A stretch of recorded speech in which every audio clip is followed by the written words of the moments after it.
the door because the dog is throwing a fit because it is thundering out.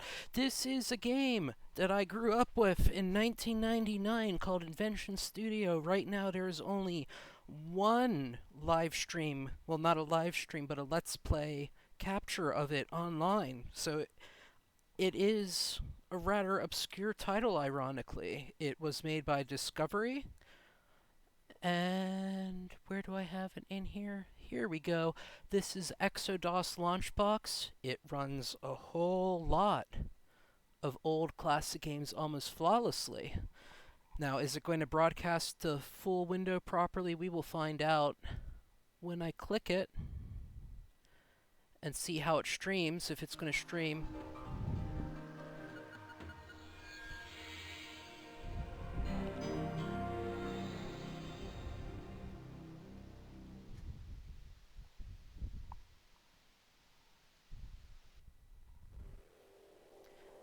This was made in 800 by 600 resolution, so it will be small, but hopefully it's broadcasting in the center and it's not offset like off to the side or something. If it is, let me know. Since the beginning of time, humans have had the desire to invent and discover. Through the ages, history tells of many of the great minds whose inventions have brought us out of the darkness and ignorance and into a modern and enlightened age. These minds have names like Franklin, Oh yeah, we know him. Learned about him in grade school. Edison, Yep. Tesla, Howard. Howard? Yeah, thanks. I was starting to get a crick in my neck from standing still. Whoa! Oh, oh!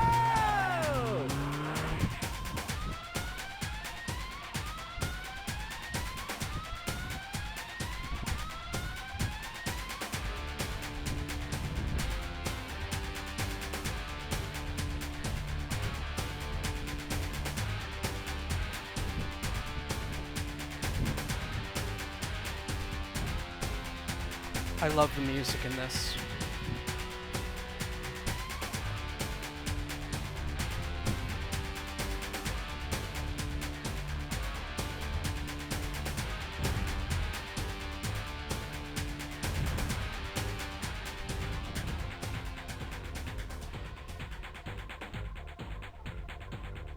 Hey, the Invention Studio is a secret laboratory where the newest, coolest, most advanced stuff Yes, on Earth chat is is open. created by a team of genius scientists and inventors. I'm Doc Howard, and I work here too. Well, okay, so I mop the floors and I take out the trash. But I'm gonna show everyone here that I can be a top-notch inventor. That's gonna be a lot of work, so I'm gonna need your help. I know all the ins and outs of the Invention Studio, and I can show you how to do all the neato stuff in here. Come on in. Is it broadcasting okay? It's not offset? Security clearance required. Please enter your name. Hopefully it's full screen.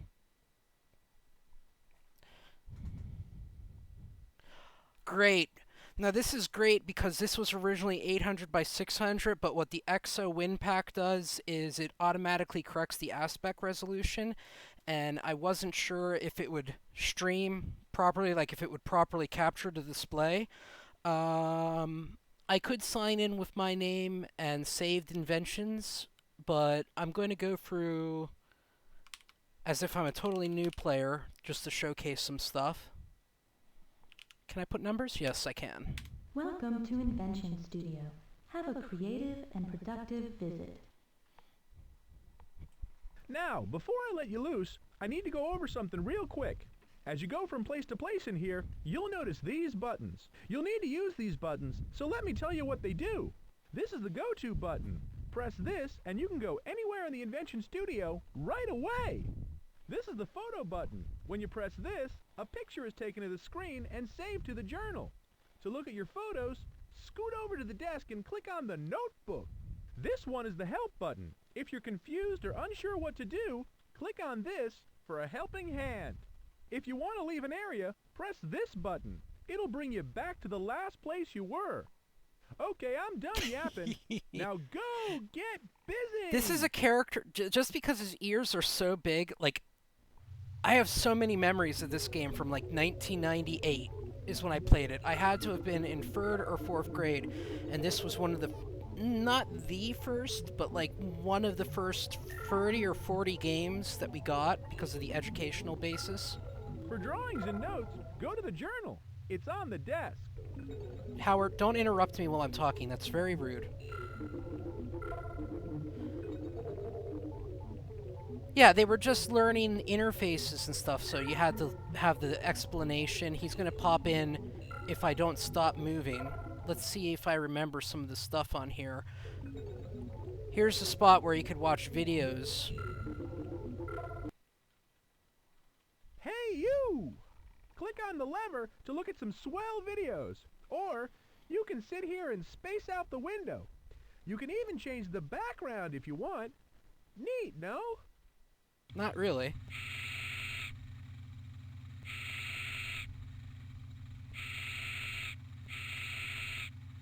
This is what passed as excitement in, like, 1996. Oh, now we're in space. You click this lever.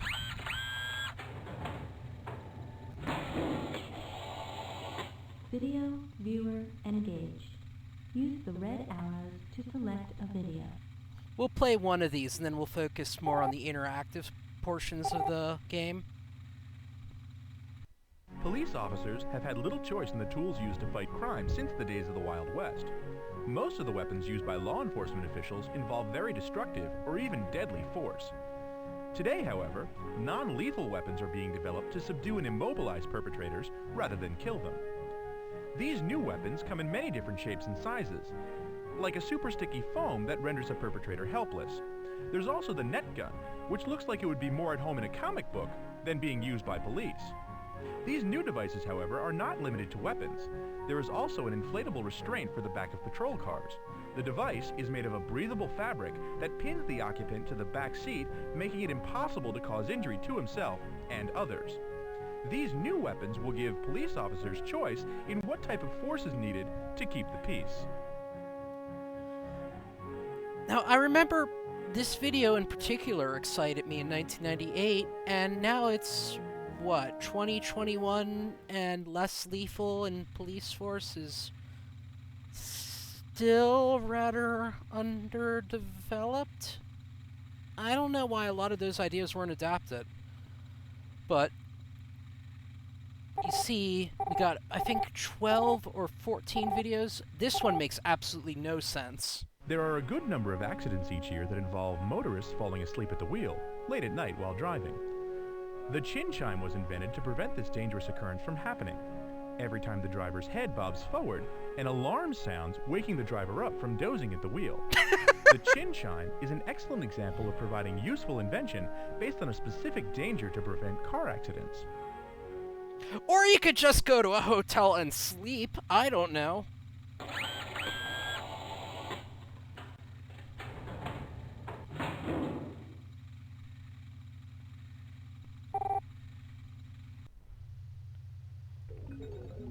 There's a couple of sections in here. There's an auto garage, if I remember correctly. It's been a while since I've played this. We're gonna click this button to teleport to spots. You can build stuff with the machine, the garage. The Gadgetorium's neat, but we'll save that for later. And Powerhouse, unironically, has some of the best music in the game, so actually, I'll leave it to whoever's first in the chat. Do we check out the Powerhouse, or do we try to build something in the garage?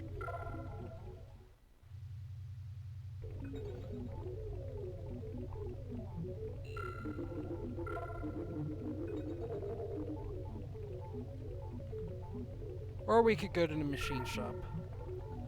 I don't really care. Alright, garage.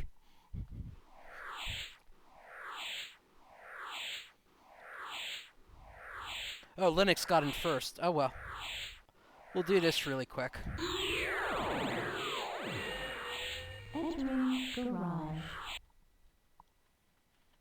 Alrighty, this is the garage lab. In the garage lab, We'll be building all kinds of different vehicles, like cars, trucks, planes, jets, and rockets. To get started on building one of these rigs yourself, just pull on the design lever. Entering blueprint board. Now, the best part about this, The garage blueprint board is always set in free build mode, which means you build anything you want using any parts. But if you're having a hard time thinking of something to build, click on the challenge list. Challenges are problems for you to solve using very specific parts to build a certain vehicle. thank you, Howard. No, I don't think we need to watch the demo. Whenever my dad played this, I specifically remember he got frustrated at the game because we'd build a plane and it literally would tell him, nuts, we can't even get off the ground. And then he finally, after 20 minutes of trying, just gave up and stormed off. He never did figure out how to get something to work on here.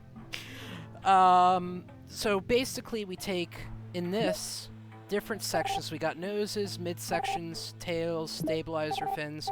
We have to make a working plane, and we will test it for 6 different zones. What we're going for, obviously we have the Wait list. a second. How do you think your body would look if it only had a head and feet? Oh, Make sure you have a complete body for your vehicle. this is the challenge list. We here at Invention Studio get tons of orders for cool new aircraft. This is a list of aircrafts that have been ordered from the Invention Studio. Each item here needs you to build a vehicle with specific parts in order to finish a specific task. Click on one of the titles to see more about it, and then get busy. We're not going to do these right now, but you can see they have ones where you have to build one that's lightweight, like super lightweight, that'll go to a certain zone. Some of them have to hold a certain amount, some of them have to have a certain top speed. We're going to go for maximum durability. So we want one that's going to be able to go up high, maximum altitude. Let's go with that. That looks good. Midsection. We want it to have a decent fuel. We don't want it to have it crash in the middle.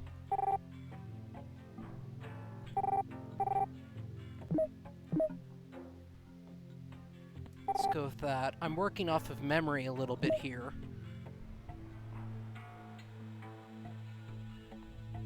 Yeah, I don't blame you.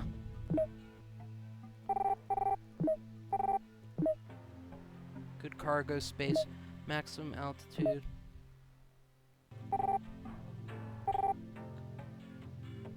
We want one that's going to be able to stabilize it. That's not going to work on that body. Low speed, that's not what we want. That looks better.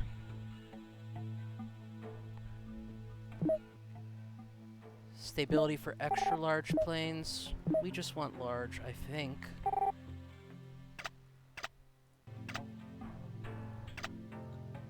I have one saved that meets the challenge requirements if this does not work.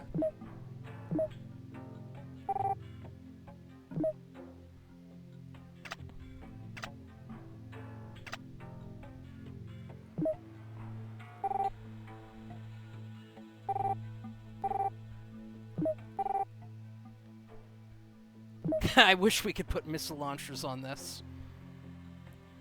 Maximum amount of lift. Little amount of lift. That's no good. Medium amount of lift. Maximum. Good for high speeds.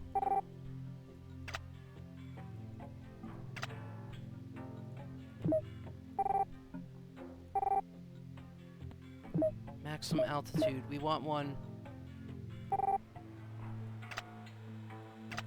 That'll have to work. We'll see how it goes. And let's strap the biggest possible engines we can put on this baby. That can not possibly go wrong. Let's build it. Assembling vehicle. Please stand by.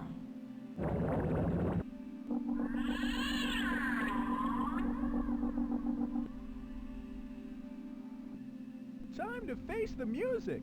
To see if your vehicle is going to work, hit the run lever.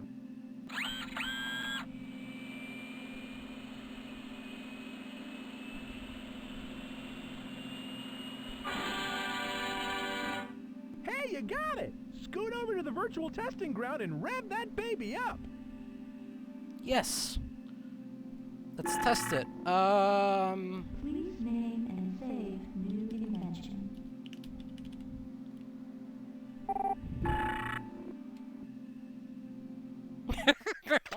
Please select the virtual world in which you will test. Let's see if we'll make it all the way to Zone 6. Entering garage testing ground. This is it, sports fans! It's time for the big moment! Wake the neighbors, call the relatives, strap yourself in, and press the run button! Press run to engage test sequence. I have so many memories of this whole scene. Engaging test run. Have a pleasant trip. Hey, I'm Buddy. You know, testing a new vehicle can be dangerous, so I'll be your pilot. I can fly or drive anything your little head can think up.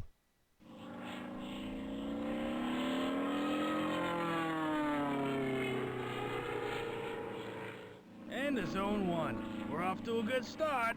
Alright, so at least it takes off. We know that.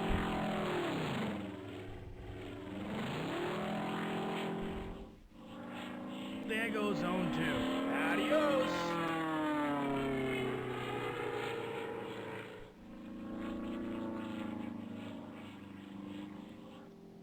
I'm glad we're out of Zone 3. I hate that place. Well, that's rather negative.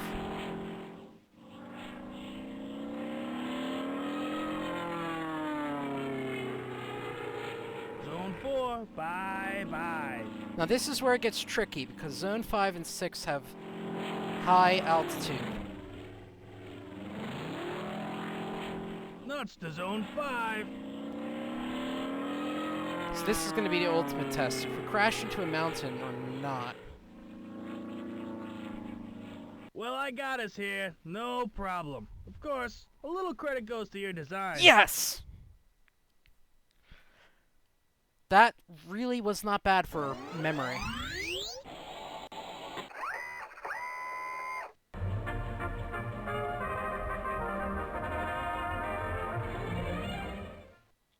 Alright, time to patent that sucker. I actually remember doing this and printing out the patents. I had a couple collection of them. Somewhere around the house. I probably still have them.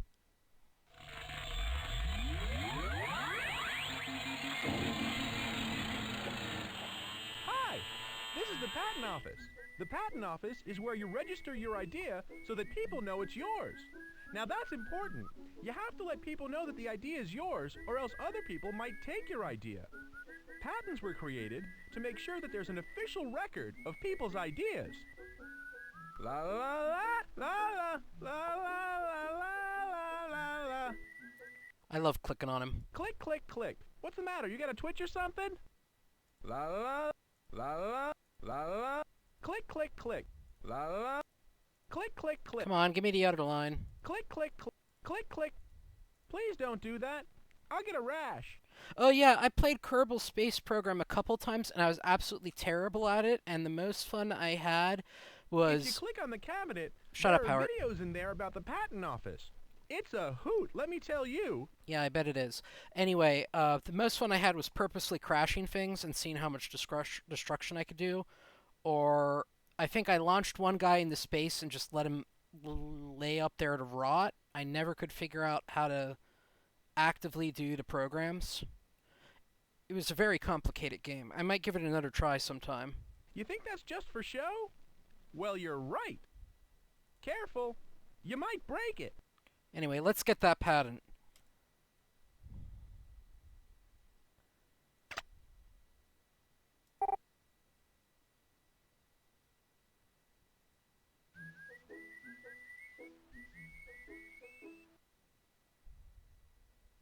Okay, just fill out the form for the people at the patent office. At the top of the form, list your name, the date, and where it was invented. On the bottom, tell about what your invention does and what makes it so darn good. There's also a space for you to write about how it came about. Make sure you dot all the I's and cross all the T's.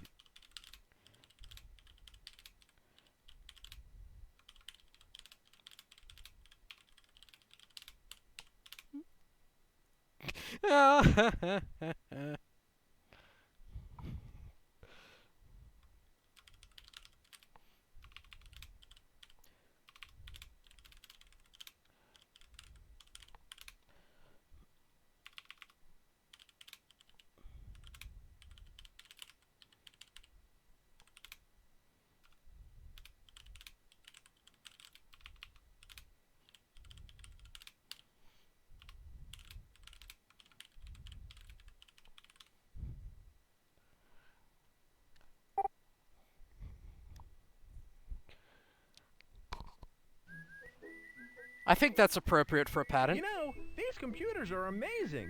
I think they might catch on.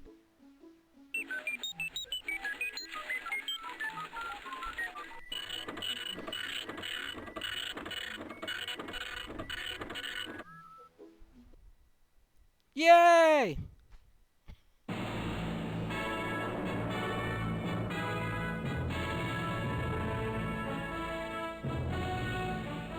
If you want Linux, I think I am in the Discord, so if you want to do voice. All right. Because I don't have the chat actively, I haven't figured out that setting yet. And yeah, back in the day, you actually could print those out on your printer. We don't need another patent right now.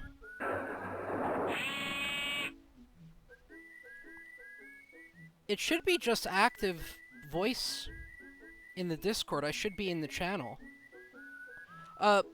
There should be a setting somewhere that lets me display the chat on the side window. I've seen it in other streams.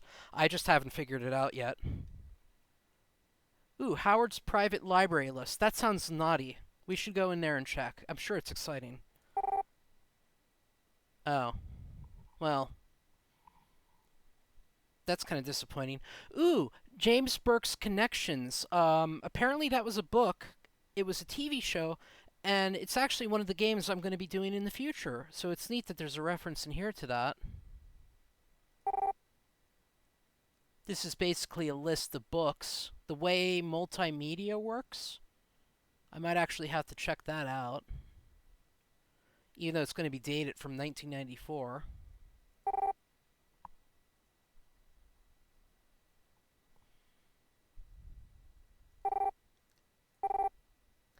Windows 3.1 for Dummies. Yes, that is a perfectly valid book to check out right now.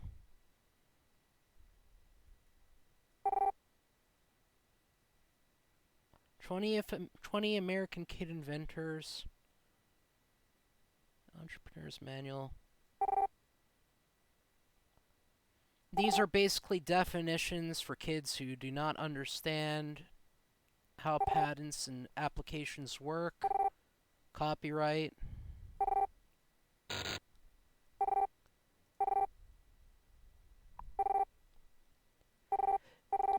Connections, yeah, a lot of people don't know about the series in America. It was more of a UK thing. And there was a PC multimedia game. I want to stream it, but right now I'm having some issues because it's QuickTime, and even in this emulator, there are some audio dropouts, which is not ideal. It's a very puzzle-like game, and you have to figure out the chain of connections and inventions. It's pretty interesting. And it's also made by the Discovery Network. Let's get out of here. I think he said there's videos. Maybe that's a different... Ah, here we go. Take a look at these videos. They'll tell you all about the real United States Patent Office and how things work with obtaining a patent. Ooh, it's riveting stuff.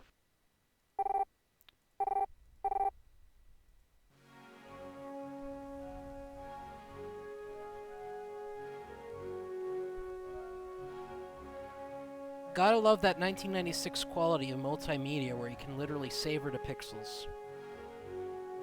And you can hear the audio hiss.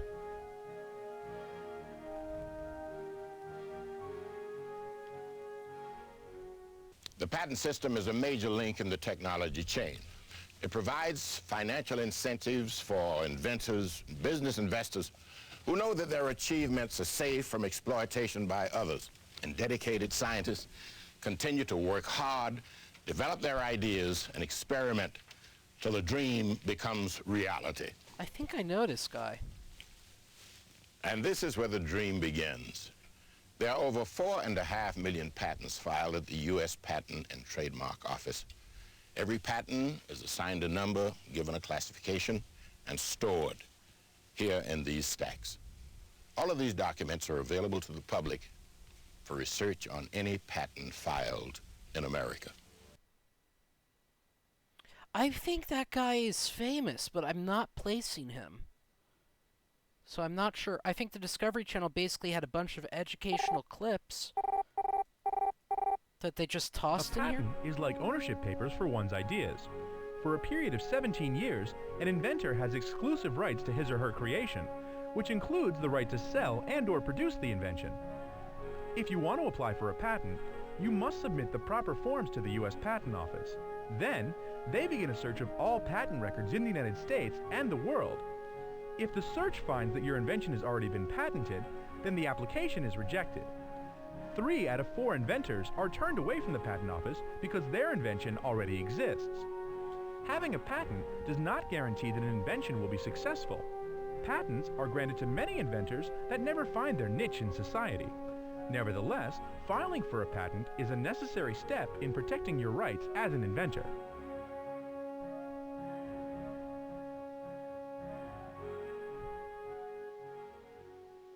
Alright, I'll have to check that out.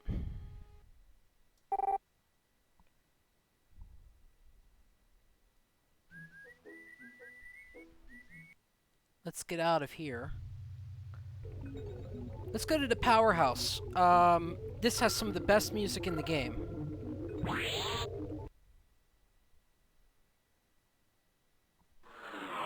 Looking for some hot Invention Studio action?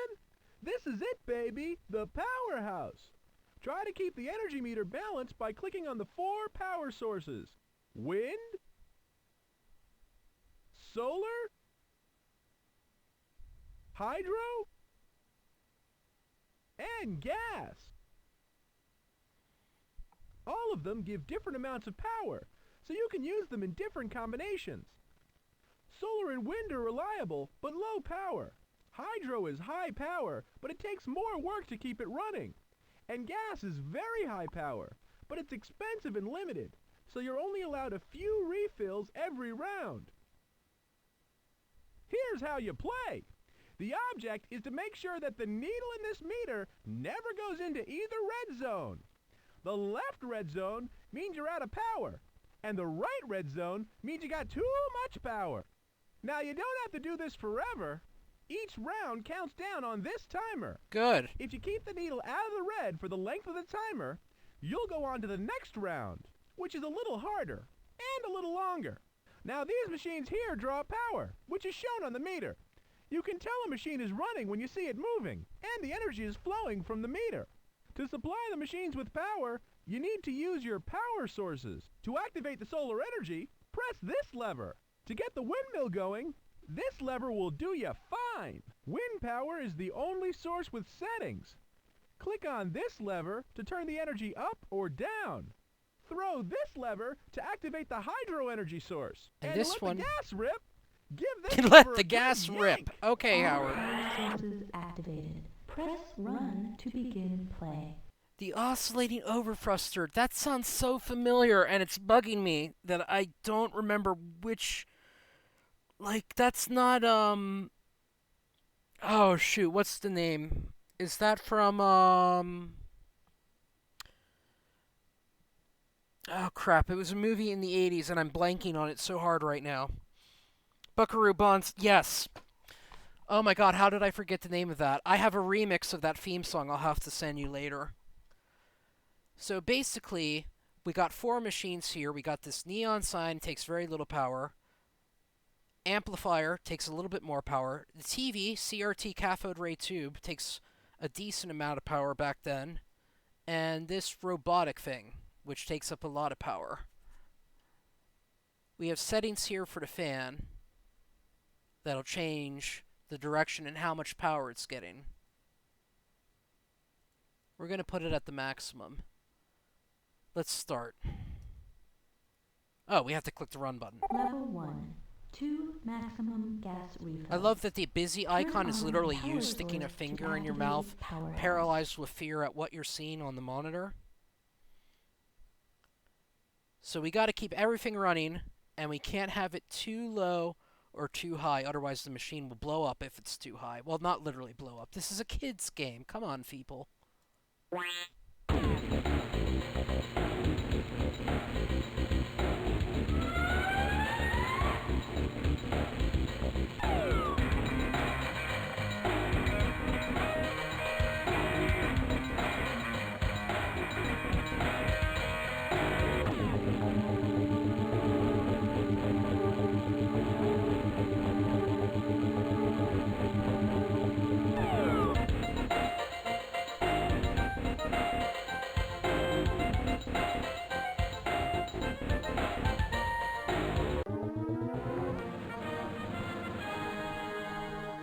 Level cleared. Press run to advance Unironically, to next level. I love the music in this, even though it's low quality. I don't know why. Level 2. 2 maximum gas refills. Turn on a power source to activate power.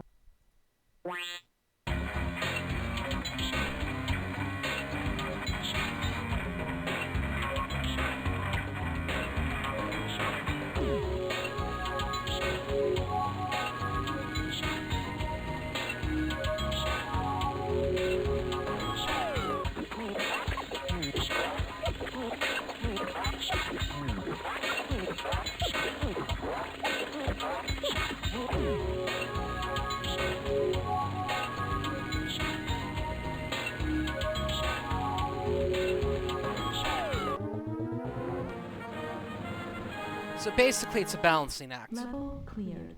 Press run to advance to next level. And each stage, the music gets progressively more intense and more better. Level 3. 3 maximum gas refills. Turn on a power source to activate powerhouse. I mean, for a kid's game, the music is really good.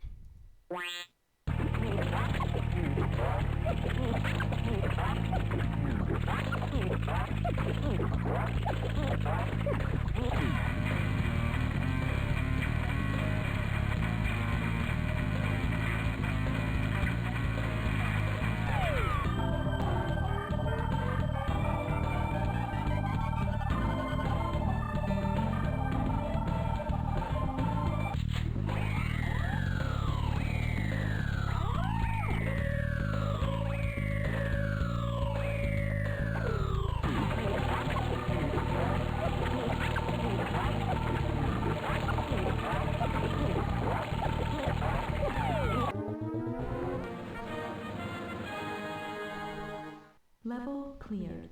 Press run. If I'm remembering correctly, there's 10 levels. Let's refill everything. There we go. Level 4. 3 maximum gas. Turn on a power source to...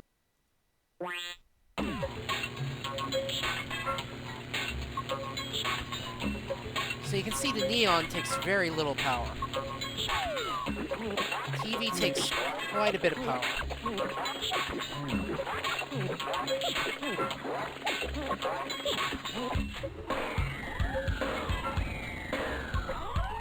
The robot takes a shit ton of power.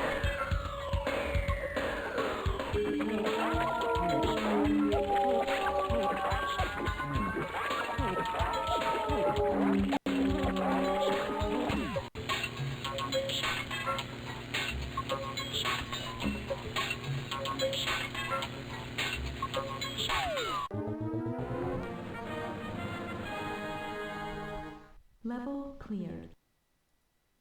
Level 5. Turn on a...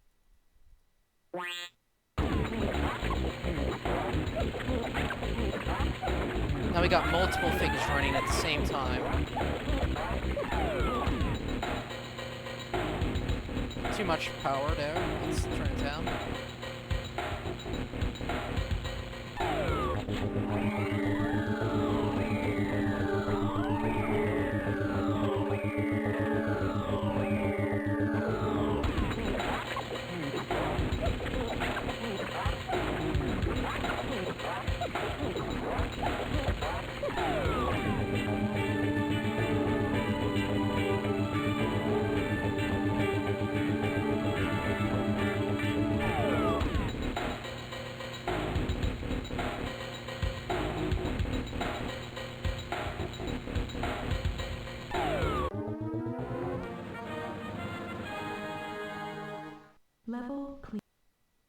Level 6. Turn on a power source.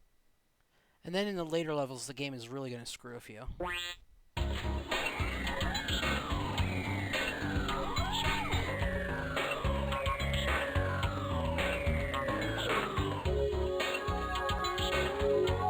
Like actually having nothing running to try to put you in a power jam.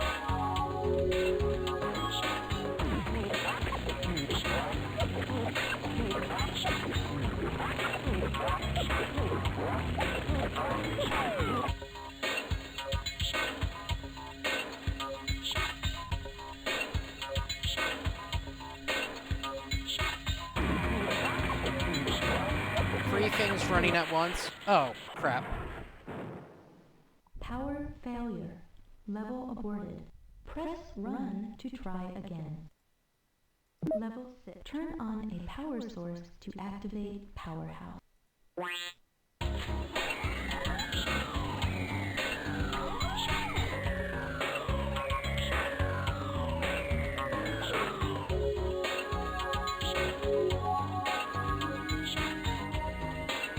Yeah, the game starts to toy with you, having nothing running and then a whole lot of stuff running.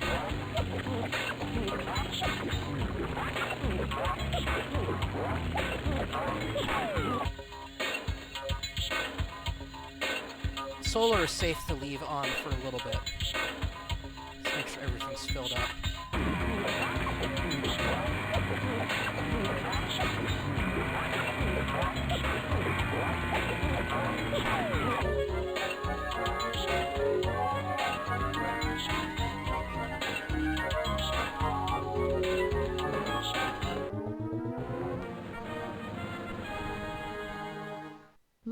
And it's funny you mention a robot DJ, because that is one of the things we can actually invent later, if I remember how to do it, because I remember having a really hard time doing it.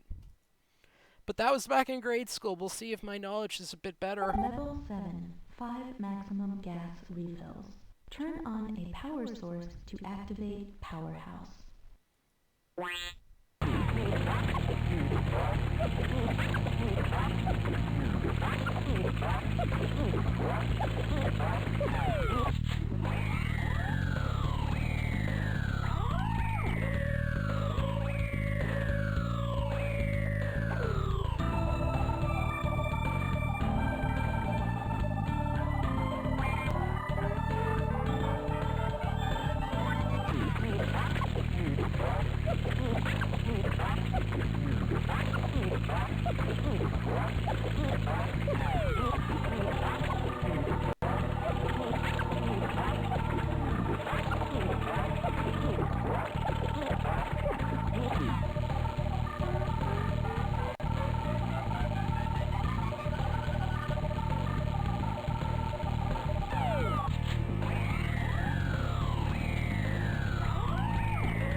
Alright. 2 more levels. Level clear. Level 8. Turn on a power.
We'll do the robot DJ next if I remember how to do it. Level cleared. Press run. It might showcase some of my ignorance, but what the heck? Level 9. 6 maximum gas refill. Turn on a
even when nothing's running, solar's pretty safe to leave on.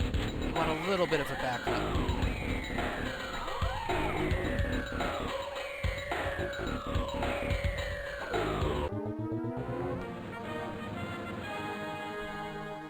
Level cleared. Alright, last level. Level 10. 6 maximum gas refills.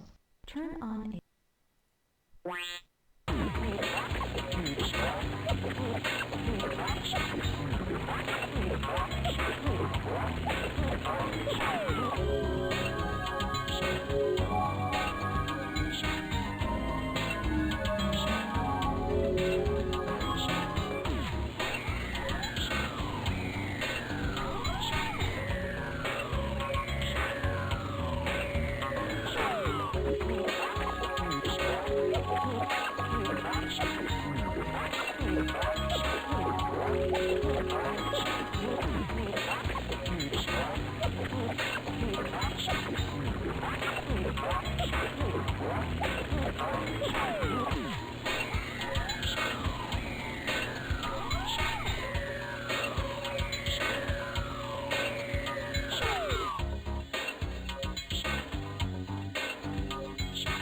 Now this is where it's going to screw with us.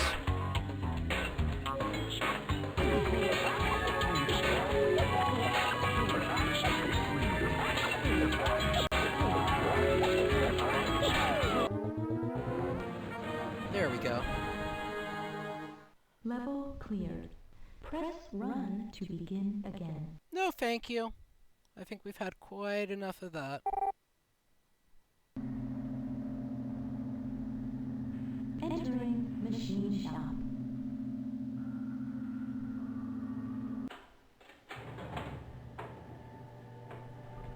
Alright, let's watch the demo for this, just so you get an idea of what's going on. Welcome to the machine shop. This room is basically a glorified trash pile where we've been throwing out old broken equipment. Now, even though the machines here are broken, a lot of their parts still work. So we've got a little game put together where you can tell our trash bot to build new inventions out of this old junk.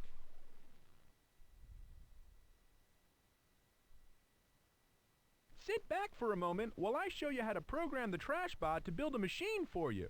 Okay. I'm going to build a lamp. To work on my design, I need to bring out the schematic diagram window. This picture is called a schematic diagram. It helps you think through all the essential parts that your invention will need and how all the parts interact. The empty squares in the diagram are spaces for the parts you'll need for the machine you're trying to build. Pick the parts by using the arrows at the bottom of the window, and be sure to read the description for each part for clues to what other part it goes with. Now to make a lamp, I'm going to need a light bulb. Just click on the part and drag it to the spot where you think it belongs. Seems simple enough. To turn the light on and off, I'll need an electric switch. Yeah. I'll put this switch between the light bulb and the power source. Now I need to tell the schematic how these parts work together. The arrows at the top of the window let you look through 6 different types of connections. Drag the one you think works onto the flashing circles in the diagram.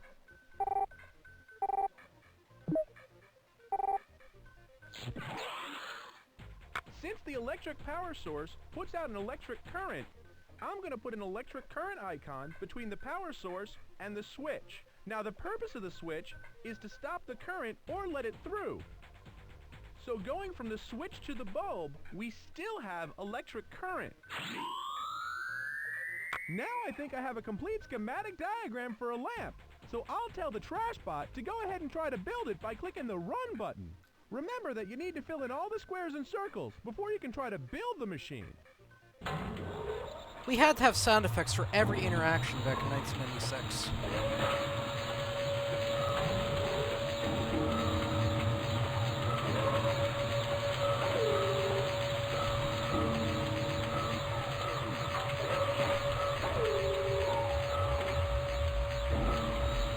I might need your expertise with building the robot DJ, Linux.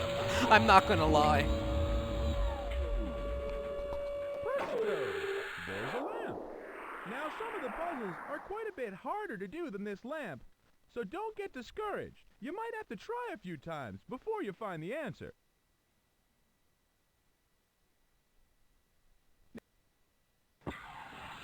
Click on a machine to build. Oh god, this brings back so many bad memories. Obviously I could do one of the easy ones that I'm pretty sure I know how to do. But because you mentioned Robot DJ, and because I specifically remember having a really hard time with it when I was a kid. The Robot DJ. If you can put this one together, we could make a fortune in the record business. The Robot DJ needs a bunch of machines that work together. A phonograph record player, a stereo to make noise, and a robot that can hear and change records. Good luck!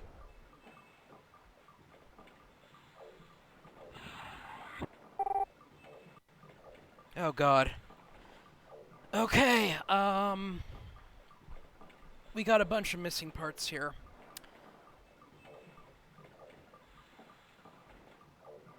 The fact that this one, we can see variable electric signal goes from here to here, and the zeros and ones, digital information transfer. So I'm pretty sure that that's going to be a computer processor.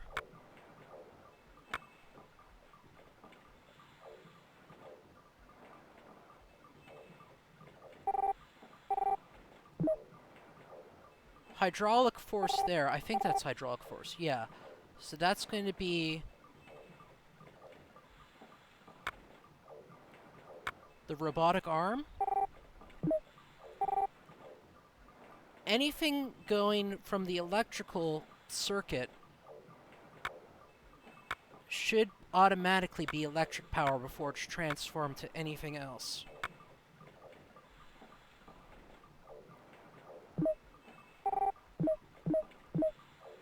We have a turntable. We know we need a turntable.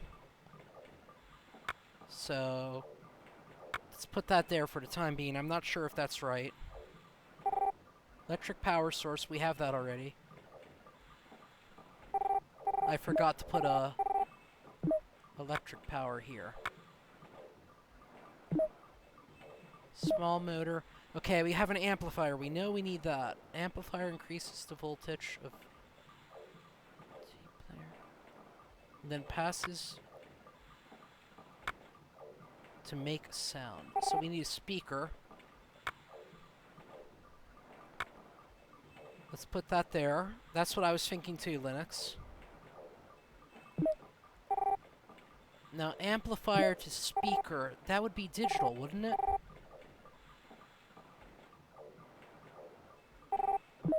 I don't think it could be anything else.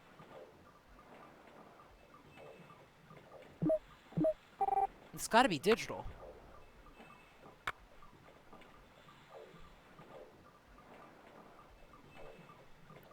We'll see when we build it. It'll tell us what's right and what's wrong. Manual electric strict, automatic heating element, no. Toast rack, spring. We don't need a train track. We do need a phonographic needle.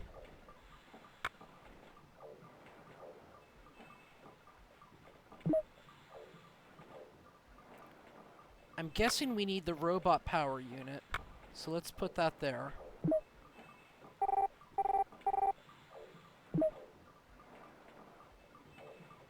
The CPU has to connect to the microphone. I would put the thing that looks like a square wave between the amp and the speaker. Like square wave. The variable electric signal. The product of machines that change different forms of energy, like sound waves or friction, into electricity. Alright, let's go with that. We'll see if that's right.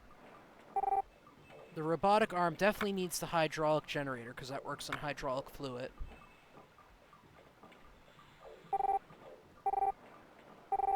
We're missing something here. small motor, maybe? Or...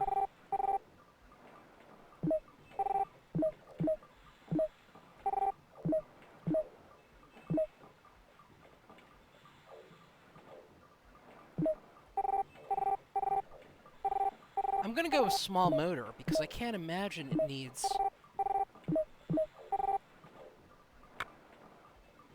an absolute big one.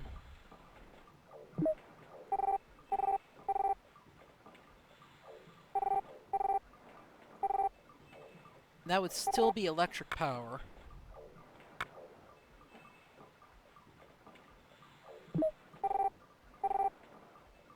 Pressure changes. That would be suction, wouldn't it? For the hydraulic. Well, we've got a whole thing here. We could see if it runs. I think there's also a hint button here, but I don't want to use that unless it's the last resort. I'm going off of memory on this. I think most of this is correct, but let's see. We're going to know immediately if something's wrong. Because the whole thing will smoke.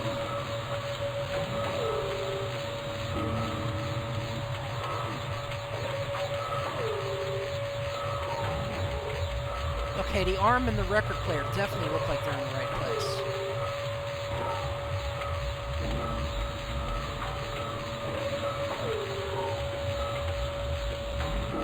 That's all looking good. Okay, the needle's on the turntable, so those are in the right spots.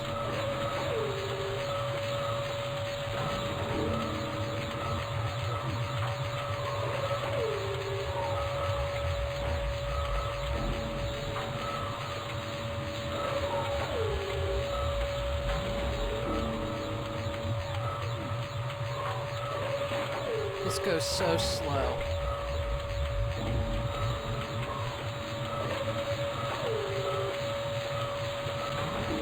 That all looks correct.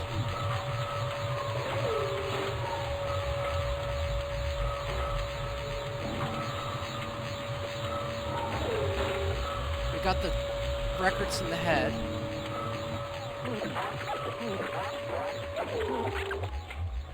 Where's the beat? It's not a robot DJ until it can play a beat. Try the schematic again.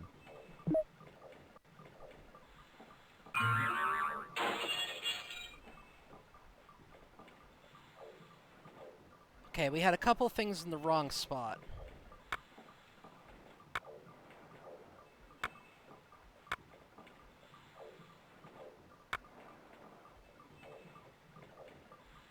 And some of them were wrong completely.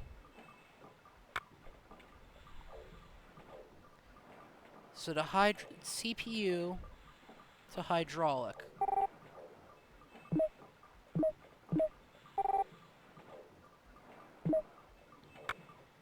Is that electric? We'll find out. And the motor to turntable, that'd be mechanical. Okay. Let's try that again. Can I skip this?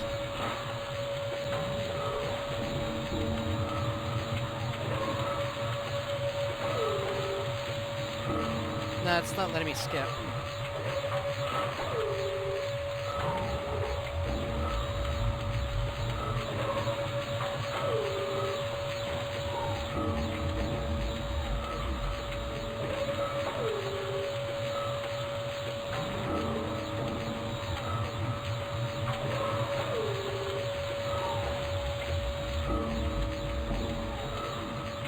We got most of it right. That's a lot better than I remember doing as a kid.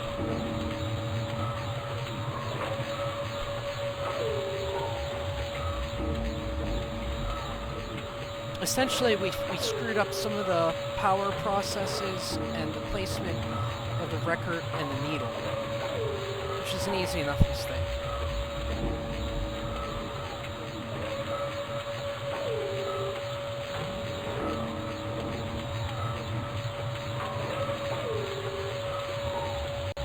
Right now it's lightning bolts outside and my dog is going crazy. So I'm getting a little bit of light show. Okay, now let's see.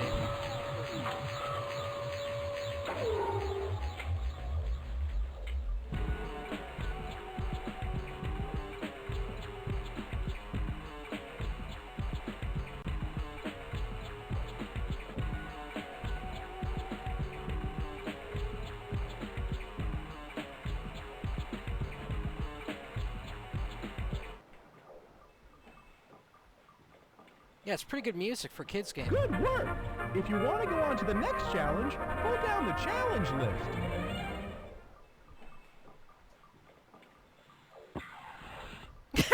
Machine build. Yeah, I probably couldn't. It's probably a good thing I don't have that displayed on the stream.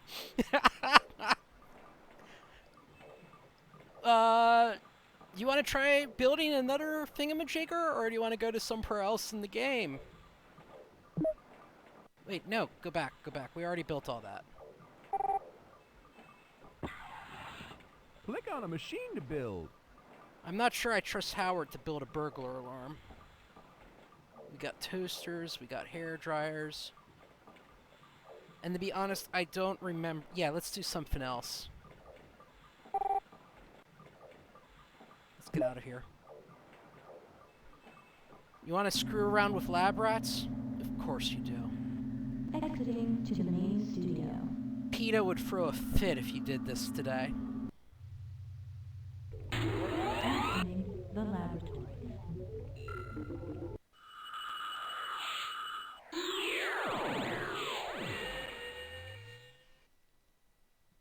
Entering Gadgetorium.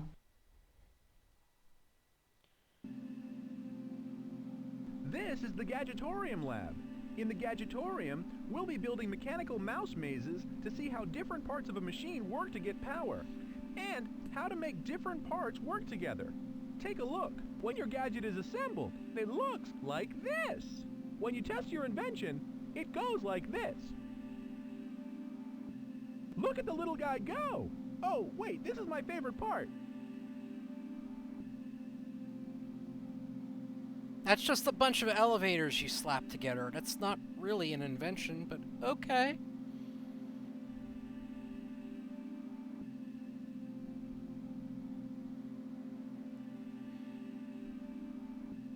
Ta-da! And the little guy's snug as a bug in a rug. This is the lab room, but the cool stuff's happening on the blueprint board. Pull the design lever to get there. Here, I'll show you the way. Entering blueprint board. The Gadget Blueprint board is always set in free build mode, which means you build anything you want using any parts. But if you're having a hard time thinking of something to build, click on the challenge list. No, I don't want to watch the demo. Basically, you have a bunch of motors, you have to connect them to batteries, and you have to connect them to parts, and you have to make... It's basically like Mousetrap. You're correct. However, some of the stuff in here is extremely questionable as to what you're doing with these mice. And I'm going to show you special parts. Any object passed through this device will have the surface of its underbelly evenly smoothed. Rapid transport. So basically we're going to shoot a mouse out of a cannon. That takes up way too much room, so we're not going to do that. A gentle all-purpose cleaning operation. Teleportation. There is no C4 option, I wish, but again, this is a kid's game. Cameras. Mixing and churning rats. I'm not sure I want to do that with a rat. Let's pump a mouse full of helium. Let's put that on there. Mouse courage tester. While it may look painful, this gadget actually gives the critter good close shave. What could possibly go wrong there? Gives the mouse the sensation of being stuck in heavy traffic. Alright, so we got enough things here. We can only fit so much on here.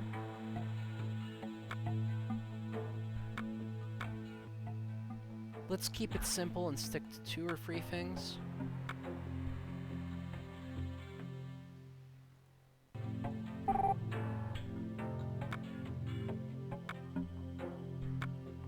Now the problem is keeping all of this and having enough room to connect the batteries. Because if I put it there, I'm not going to have room. And I have to have that up there because you see that little circle, I have to connect batteries to that. So maybe...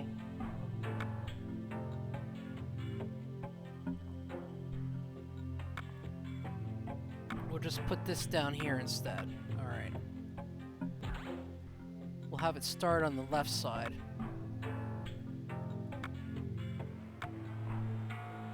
Drop down and then go. Alright, that makes more sense. We need a conveyor that goes to the left for that. Conveyor. And then it'll drop down. We'll have a conveyor going to the right. Let's throw in one more special part. Oh, we're not going to have room. Oh, yes, we are. No, we're not. Crap. Alright, we'll just stick with a simple one. 2 things. Where's the end point? Right there. Have it stop there. Motor. We're gonna have 2 motors in here just to make sure it has enough electricity to run everything. Because I can't remember the limits.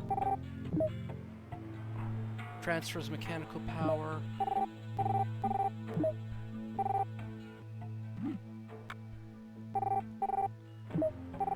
We're gonna hook up both motors together.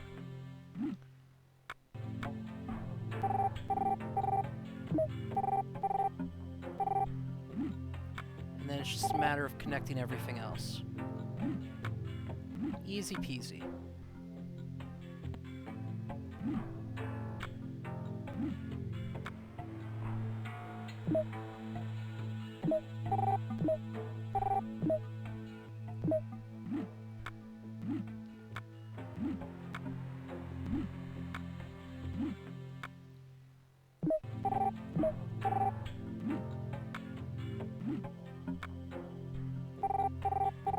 I screwed up one of my connections.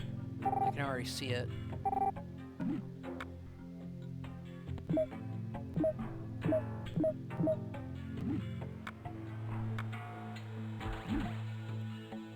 That needs to be a 4-way connector up there.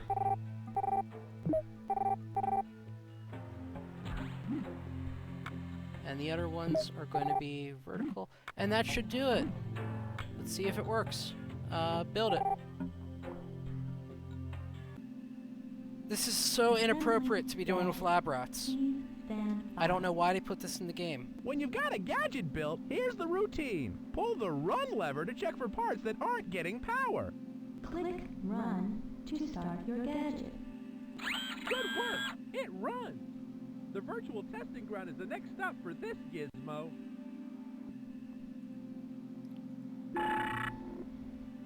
Please name and save new invention.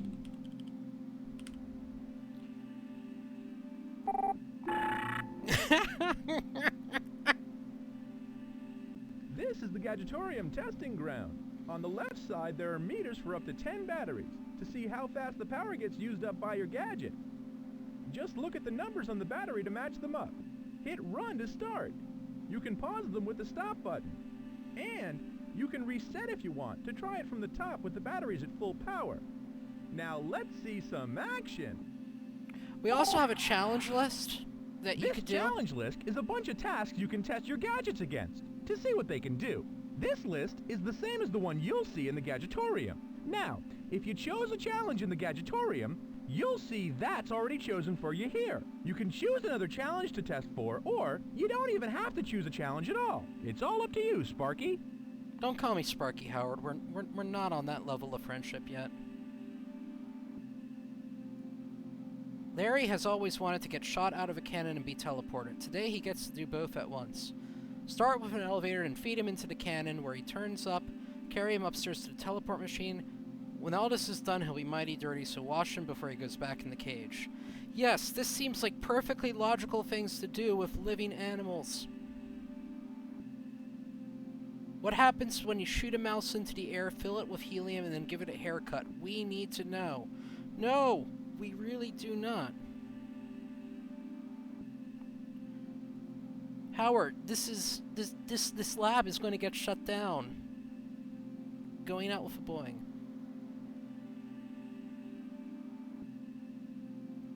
Mousetrap. Working at the mouthwash. 1 battery, gotta clean 5 mice. So you basically, it gives you a set of parts and a set of tasks. Like you have to have it run with enough battery power to do 5 or 6 operations. You have to run 6 teleporters. A lot of it's harder because of the limited amount of space you have on that blueprint. But let me show you just how messed up some of these objects are.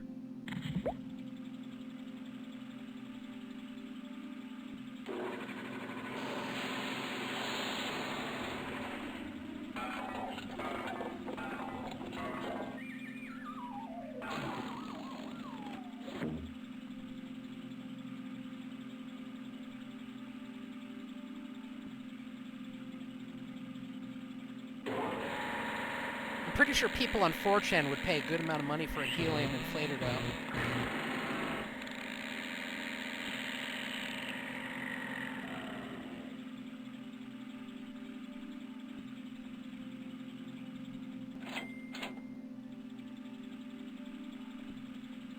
All right!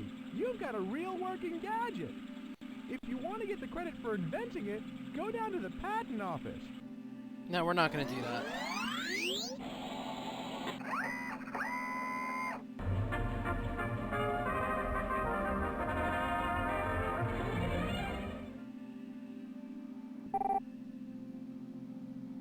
We are absolutely not going to You know patent that this old bit monstrosity. about back to the drawing board? Well, this is the place they were talking about. If you want to review the rules or to look at my example again, click on the Help button. What other monstrosities do we have that I can show you on here? Let's switch it around so it's...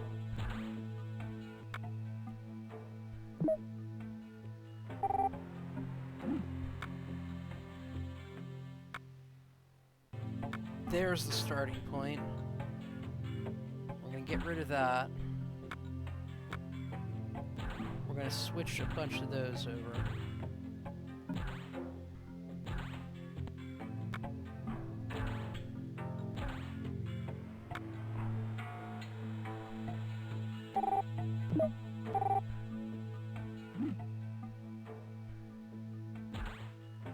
I think I can showcase the other ones at some other point. I'd want to get to another thing before we run out of time. We're going to need to switch those conveyor belts.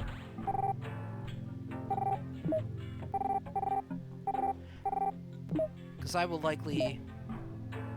There we go. Let's make that the end point. We need to get rid of that, get rid of that, and get rid of that.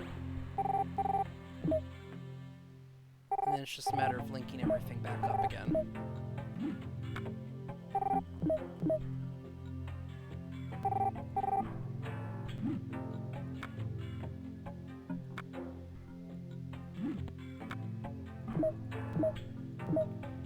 But you can see what they were trying to teach kids, basically. How things work.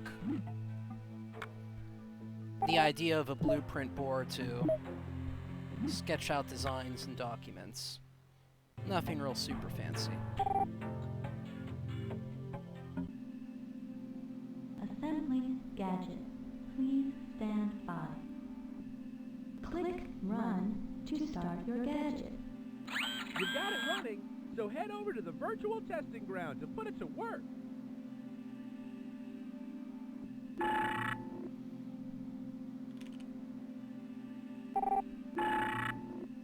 I couldn't think of anything witty for this one. Here we are in the Gadgetorium virtual testing ground. So let's see what that gadget of yours can do.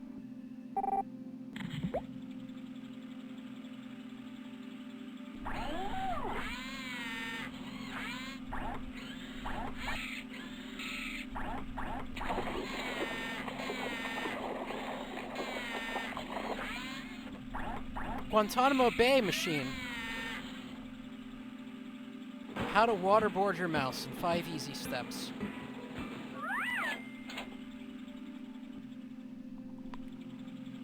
Oh, yeah! That's a cutting-edge gadget you've got going there. Hustle over to the patent office to let everyone know See, about even it. the icon is scared at what we made. It's like, dude, are you really sure this is ethical? We will make your mouse talk.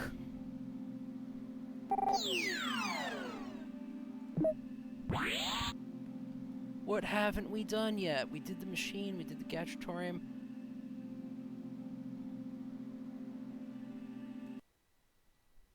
Only a couple more things. Hey! So this is the Brainstormer. The activities in here will help you get your ideas moving. Like a plunger gets the water moving in a stopped-up toilet. Just think of me as the plumber for your head. No! Hi, I'm the plumber. I've come to fix your head. Click one of the switches down on the left to get started. The 3 sections in here are a series of pointers and questions that will make you think about what goes into a good invention and how to make that invention into reality. I would really rather not have Howard plumbing my head or doing anything with my head for that matter. Now I'm kind of scared. The steps of invention. Here are the 7 steps that can lead to a creative new idea or invention.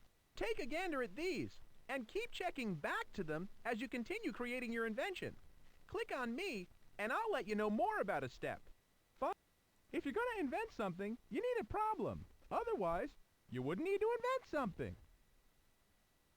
Problems are the inventor's bread and butter. And personally, I like a little cinnamon sugar too. Oh, well, thank you for sharing that, Howard. If you don't have a problem, there's no need to invent.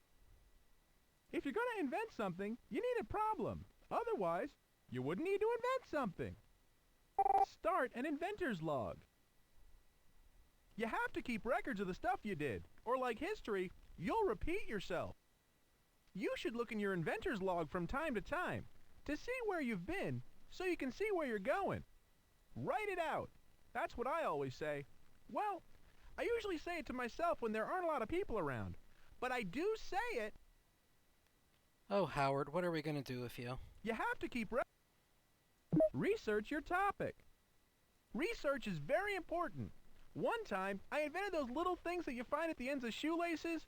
You know, the little things that help you put them through the holes. But they already had them.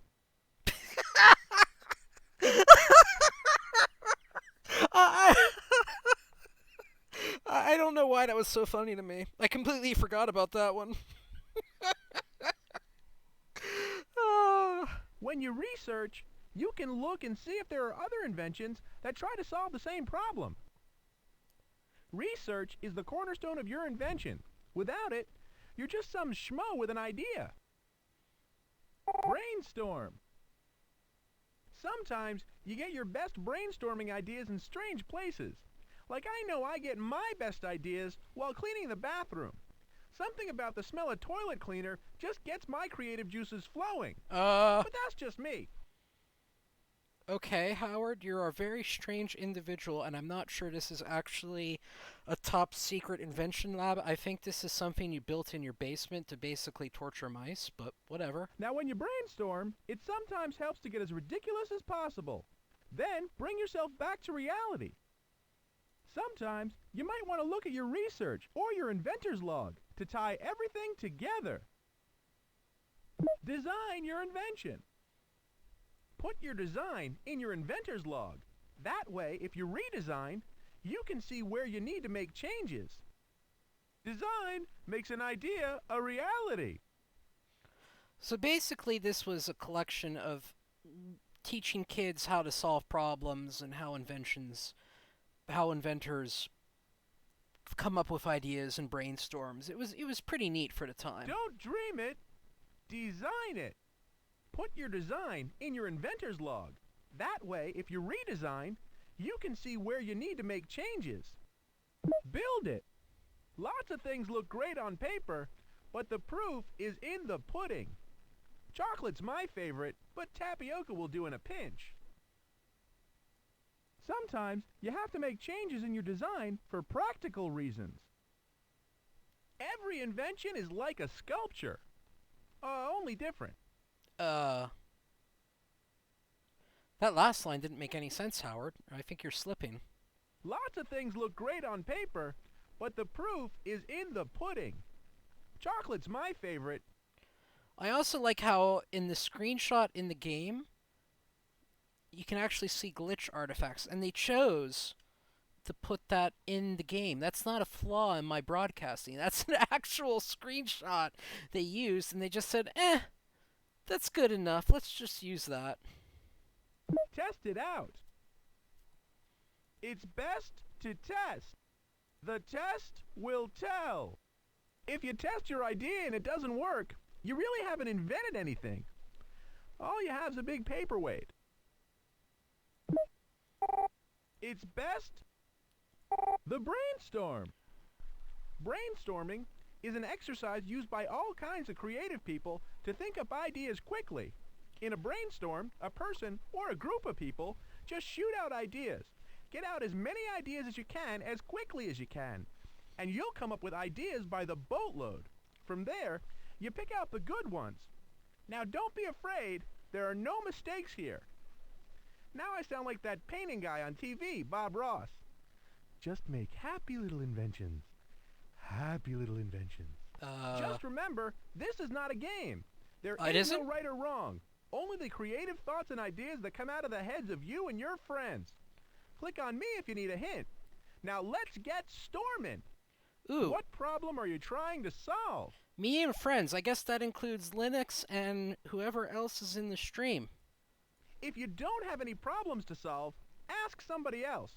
Like maybe your parents. They work hard. Maybe they're having problems getting their whites their whitest or something like that. Maybe you could invent some easier way to clean up after you. Like maybe not making a mess in the first place. Whoa! Howard, you got some sass on you. I don't remember that at all. Maybe you should look at ways other machines can be improved. Improving on existing inventions is called innovation, and it's an important part of inventing. Pick a process and really study how it works. There's lots of stuff that you can improve on. All right. We need a problem, and I think I have the perfect one.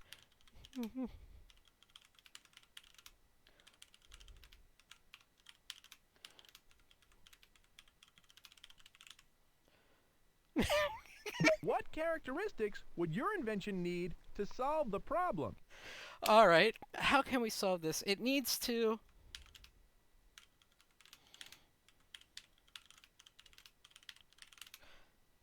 once and for all. What objects or parts can you incorporate in your invention that would give it those characteristics? A sound muffler or a lethal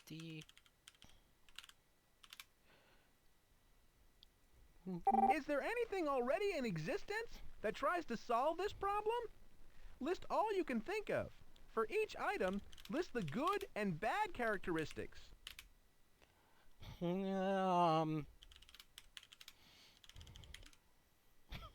Alcohol, that's a good one. No, that actually might make the problem worse when it comes to Piffy. It depends on who's taking the alcohol. Duct tape is temporary and guns are illegal in my location to use on humans. Hmm.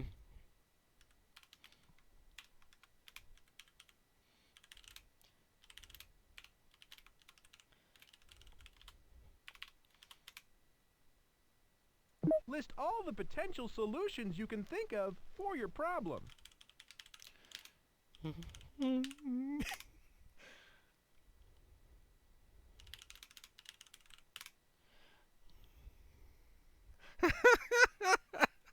This is gonna look so bad out of context if Piffy ever sees this. What other solutions can we think of for this problem?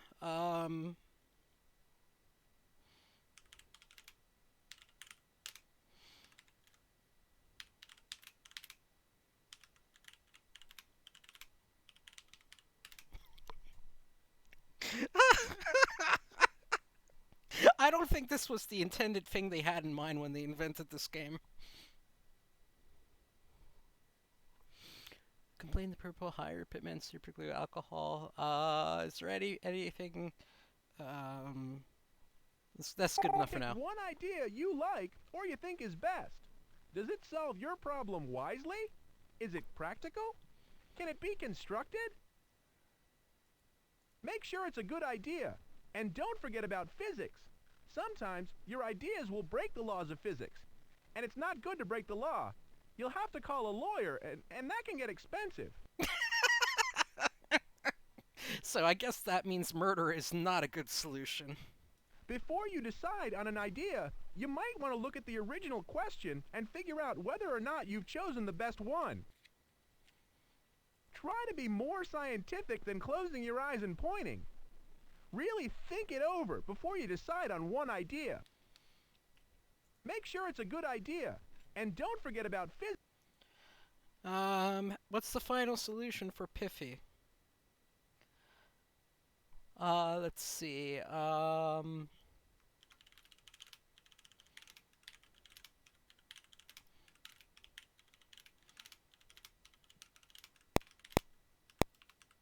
it doesn't let me type in more. I was gonna say the mute button always exists and Piffy can be funny, so a temporary solution to the problem might be best as opposed to outright murder. Does your current idea solve your problem? Does it contain the above qualities? If not, rethink your idea. You may want to go back to start and start again from another idea. Well, all right. Okay, that was random. You have to take a little step back to take a big step forward. And then you'll take a step back, and forward, and then back, and then forward, and then we're doing the cha-cha! Okay, coward. I think you need to put down the pot pipe. Don't get discouraged. As the king would say, You gotta keep on keeping on. Now I'm gonna get me a fried peanut butter and banana sandwich.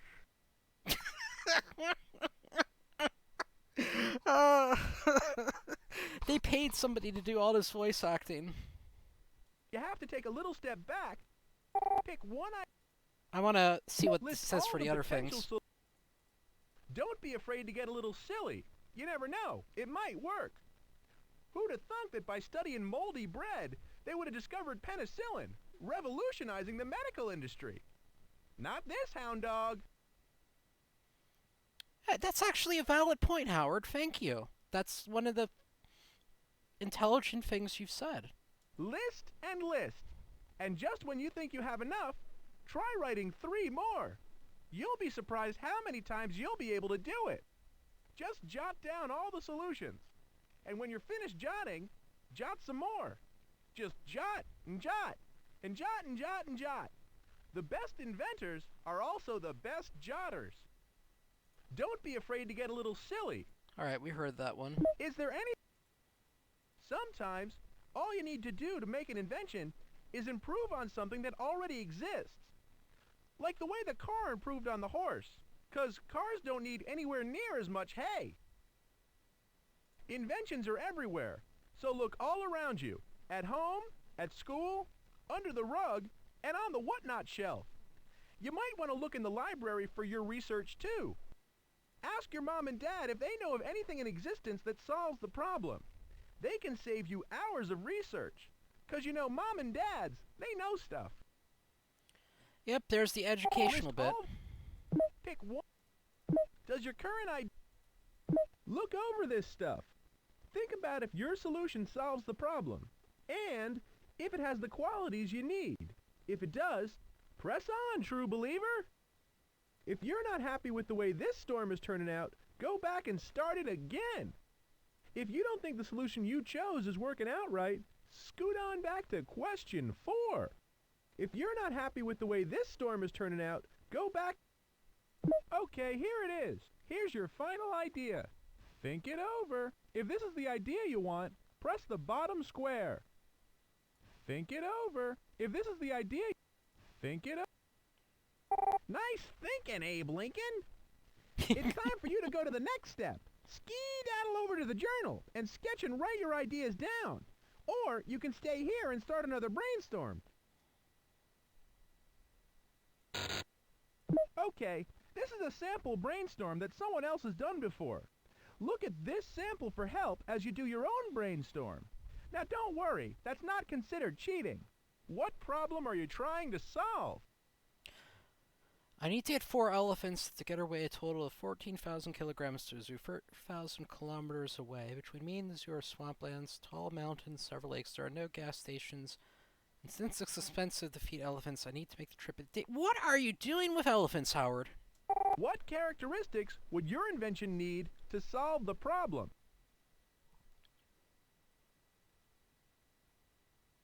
Mobile, blah, blah, blah. What objects or parts can you incorporate in your invention that would give it those characteristics? Is there anything already in existence that tries to solve this problem? List all you can think of. For each item, list the good and bad characteristics. Search high and low for devices that exist already. Rack your brain. A little research here goes a long way. Search high and low for devices.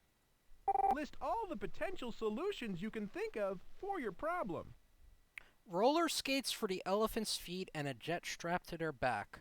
Huge helium balloons with fans attached to the back of the Okay, Howard, I think somebody needs to talk to you. I think we need to give you a psychiatrist evaluation. Look at all the different solutions. Sure, some of them are impossible, but some are more possible than you think. There's no such thing as a stupid idea here. Look at all the different solutions. Sure. Pick one idea you like or you think is best. Does it solve your problem wisely? Is it practical? Can it be constructed? That looks like a good one. Make sure that your answer solves the problem. Does your current idea solve your problem? Does it contain the above qualities? If not, rethink your idea. You may want to go back to start and start again from another idea.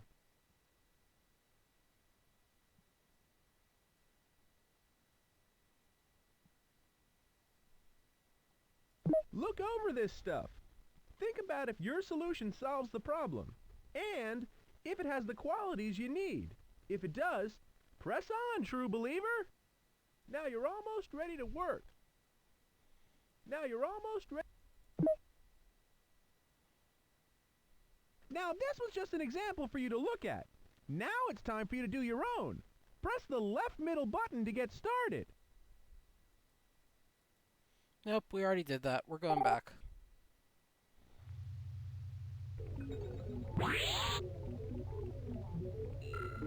The journal is not that exciting, but I'll show you because this is a Let's Play. Well, howdy. Hi. Welcome to the journal. See those buttons on the left? Each one brings you to one of the sections of the journal. Click on one of them to get things started. Opening notebook.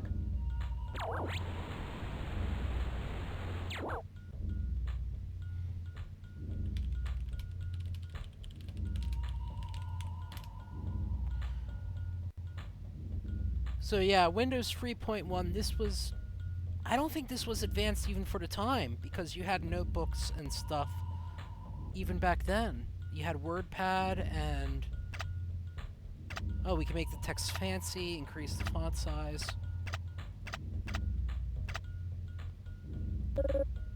No, I don't want to save that. Opening sketchbook.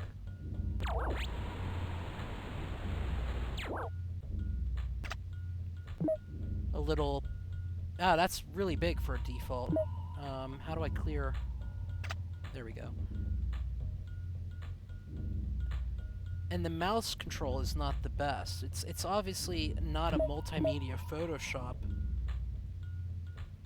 Like you see, it's not making a straight line even when I'm dragging pretty slowly. Like if I go really slowly, and even then I'm getting some separation. So the control is janky. Line creator. Oh, so I click, and then click, and it just makes... Okay. Add caption. I'm not going to do that. Color switcher. Oh. That's not really a color switcher. That's a fill option. That's a weird way to... I've never heard it called that. Copy photo as brush. What does that mean?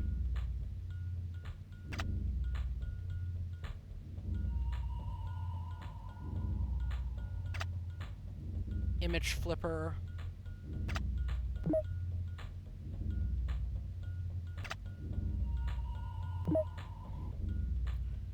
Let's just put some random things on it so we can see what it's doing. Image flipper. Image stretcher. Oh, that just automatically... Oh! I can't imagine that being that useful. How far in can we zoom? Is it just going to go all the way?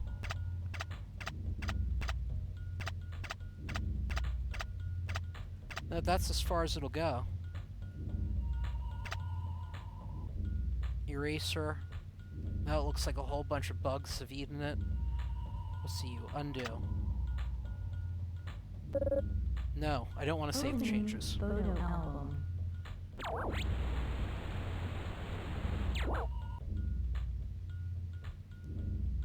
Oh, that's right. We haven't taken any pictures.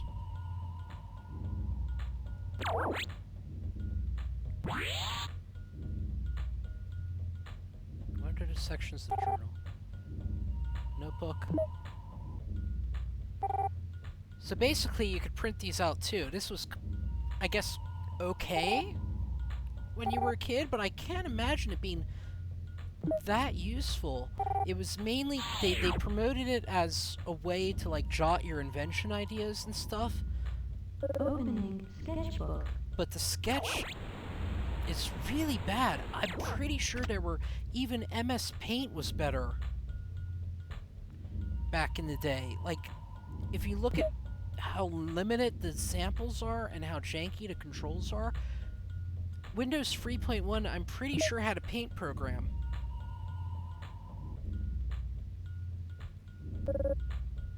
Opening photo. So I don't understand the appeal unless it's just to have something in the game that you don't have to close out. Let's get out of here. Yes, close the journal, please. I do not miss avocado green fruit. We used to have a playroom with a shag green carpet. I do not miss that carpet. I do remember this view because I always liked that lava lamp, and I was always annoyed that real lava lamps didn't function in quite that same way. I always wanted one like that. Let's take a random photo. Entering the Maxi machine.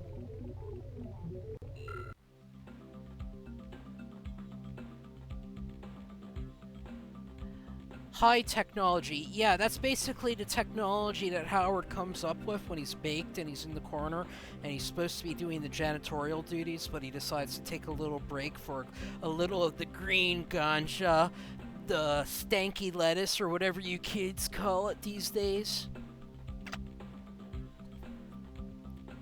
This is somewhat interesting, though, because this was before you had, obviously, Wikipedia and stuff. I mean, I'm not sure. Microsoft and Carter, they had a 95 version of that. This game came out in 96. but to have it specifically focused on inventions was neat. Supercomputer, why not?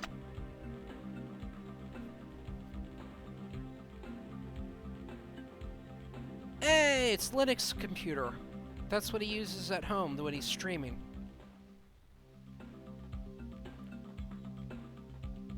Electronic numerical integrator, ENIAC. The scroll is really janky.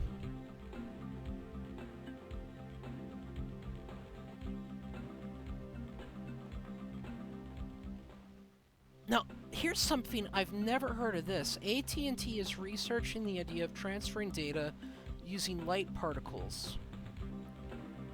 If they are successful, computers will be 1,000 times faster than the fastest computers today. Oh, we have a movie with this. Supercomputers were invented to solve the very complicated problems.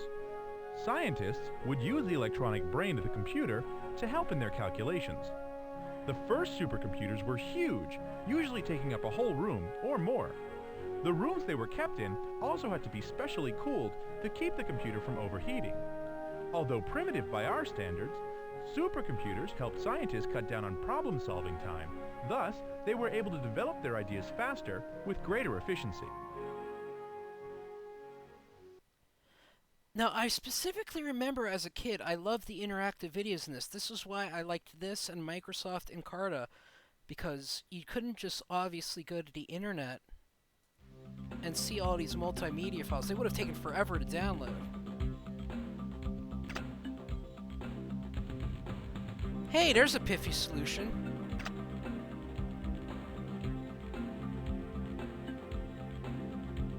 I myself have not worked on smashing the atom with the idea of producing death-dealing weapons.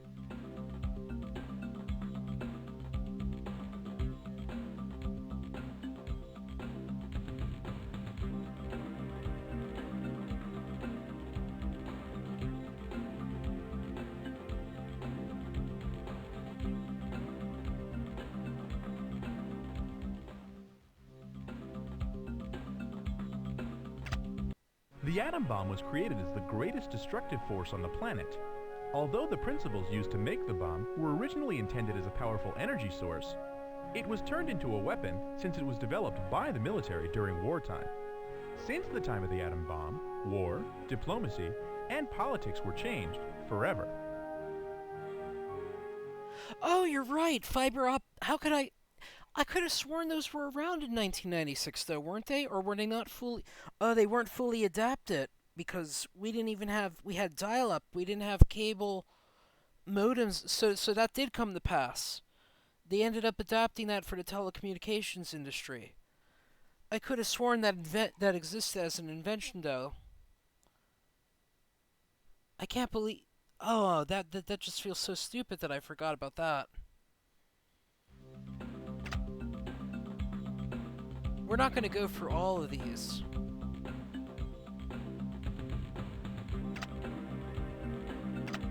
Solar energy harnesses the power of the sun, much in the same way conventional generators harness the power of steam and other forms of energy.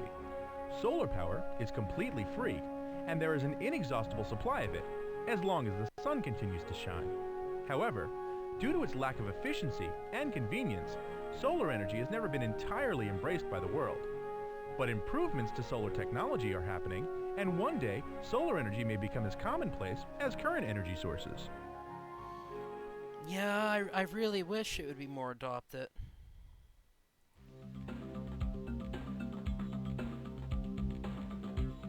So basically, this is a cheap man's Microsoft Encarta, and it's focused on a grade school level understanding of different inventions.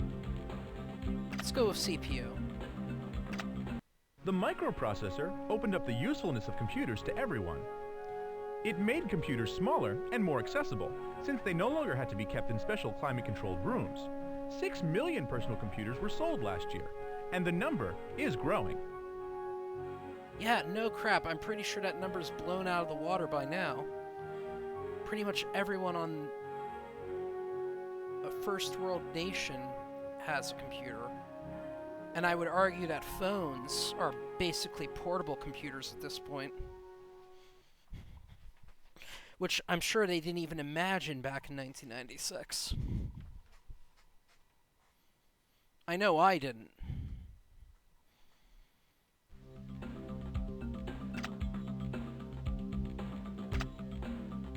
Oh, that's a new icon. We'll see what that does. The word laser stands for light amplification by stimulated emission of radiation. It was first created in the 1960s, and since then, lasers have been used in many different places. Laser surgery can perform delicate procedures like sealing blood vessels without damaging neighboring tissues. Lasers have also found uses in construction, the arts, and even in the grocery store. Barcode scanners use lasers to read the UPC code on every box to let you know how much something costs.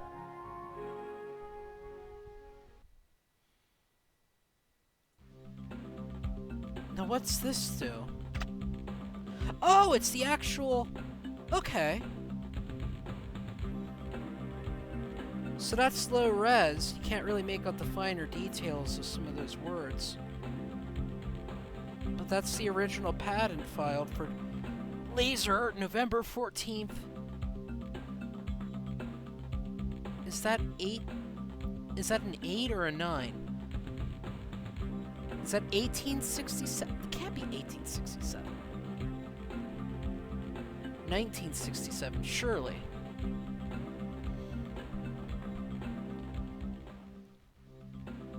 But I could be wrong. I could be very, very, very wrong.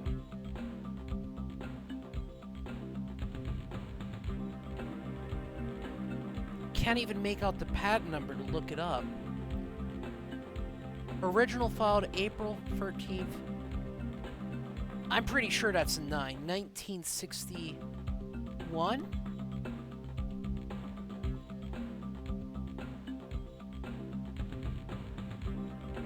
US patent number. You know what? We'll take a screenshot of that and I'll look it up later just because I am curious.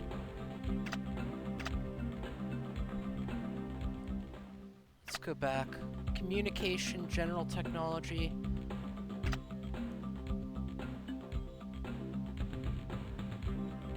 Yes, Valerie Thomas and Louis Latimer and Anne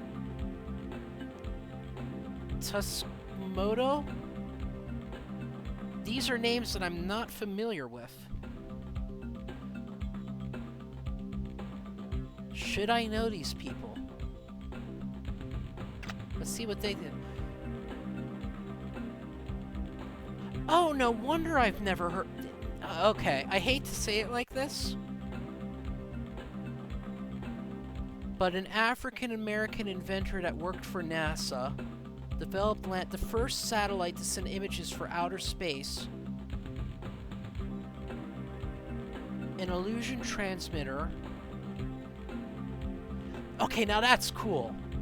Instead of creating a flat image inside a TV screen, her invention produces a three-dimensional image without the use of special glasses or laser technology. I've never heard of that. So how come that hasn't been adapted? I'd like to see it out in action. Now, the other thing is, this is a major failure of the American public schooling. Because I can't remember, we did not learn much about African American history in general, let alone inventors. But somebody who invented something as the first thing that could send images from frickin' satellites?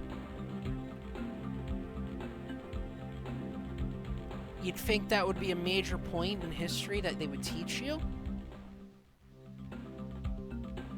Her involvement with the African American community is developed into programs such as science, mathematics, research, and technology, addressing problems of underrepresentation of minorities in science and tech. Good for her.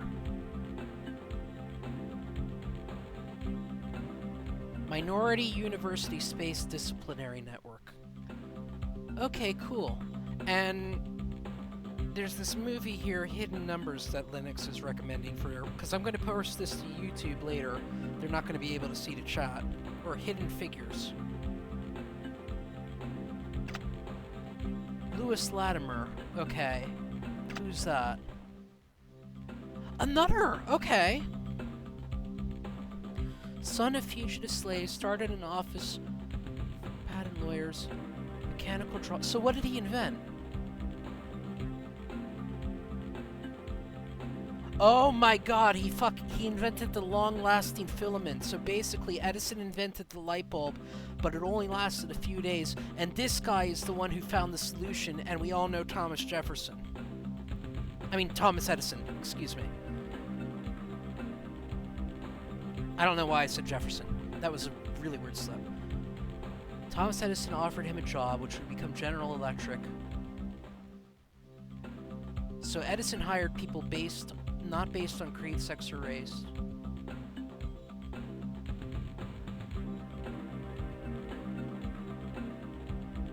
Edison pioneers. Jeez. Okay, I'll see you later, Linux. I'm gonna keep going. I'll post a stream later. Lewis Latimer, the son of fugitive slaves, started out as an office boy in a patent office. He learned how to draw from watching others, and became a draftsman for the U.S. Patent Office for new inventions. Later on, he worked with Thomas Edison and discovered the carbon filament, which would improve Thomas Edison's light bulb for practical use. If you can, I can't switch to Discord while I'm on it. So if you can just like maybe post in there that I know Purple's probably streaming Overwatch, and I'm going to do that too later. Latimer was one of the charter members of the Edison Pioneers, which worked with Edison to bring the electric industry to life. That's neat.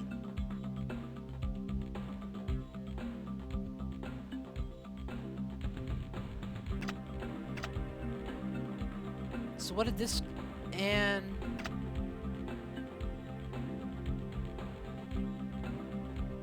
human stem cells? Oh my god.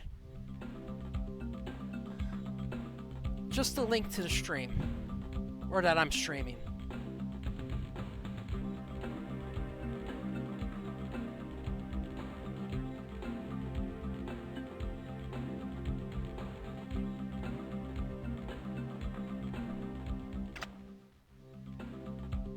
That's really neat. Communication. Nikola Tesla was an innovative mind in the field of radio. Some thought he invented radio before Guglielmo Marconi, the person who held the patent for wireless radio. Finally, a Supreme Court decision overturned Marconi's patent and awarded Tesla the patent for the discovery of radio 6 months after his death. Aside from radio, Nikola Tesla invented AC electrical current, a cheaper, more efficient method of transferring electrical current.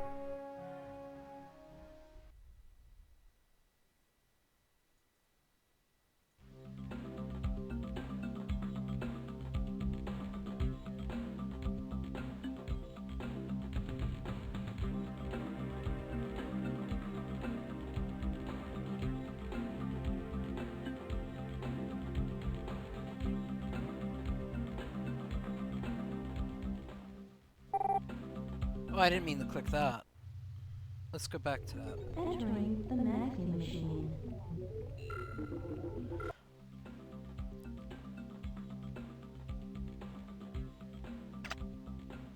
Benz and Daimler, Granville T. Woods, Elijah McCoy.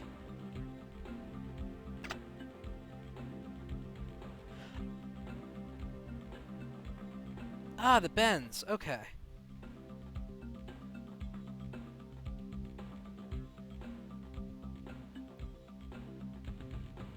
Daimler saw the car as a motorized horse carriage, but Ben's vision was more realized. Ah, Mercedes-Benz. Yep. Many inventors contributed to the development of the automobile. Two such men were Carl Benz and Gottlieb Daimler. Although the two men never met, the two independent companies of Daimler and Benz merged their business together in 1926 to become one of the biggest car manufacturers in the world, Mercedes-Benz.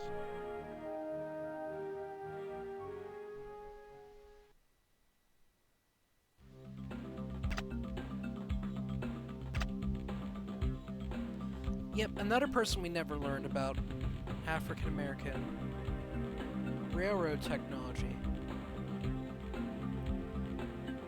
Ooh, induction telegraph. Trains send messages while in transit. Synchronous multiplex railway telegraph.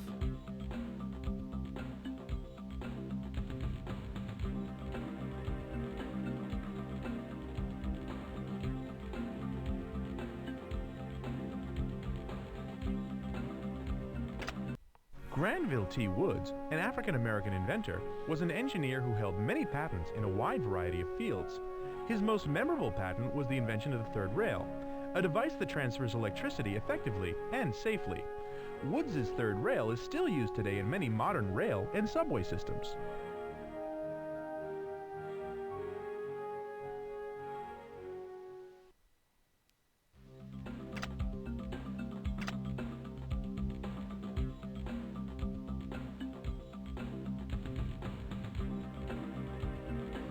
America had only limited opportunities for African Americans, so he was sent to Scotland instead, where he apprenticed in engineering.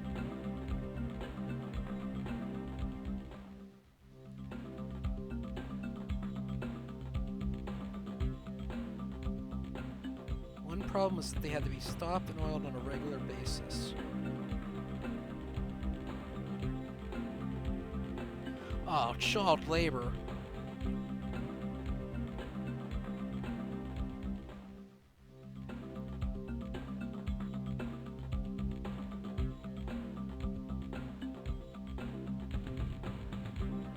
Aha! The real McCoy.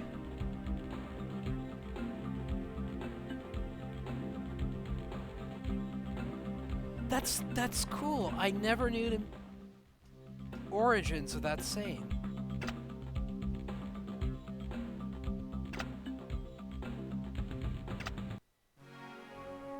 There were many different styles of early steam trains, but all of them ensured one thing: faster and more efficient ways of transporting people and cargo.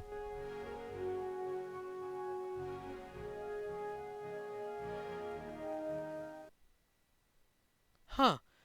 Howard almost sounds normal in that clip.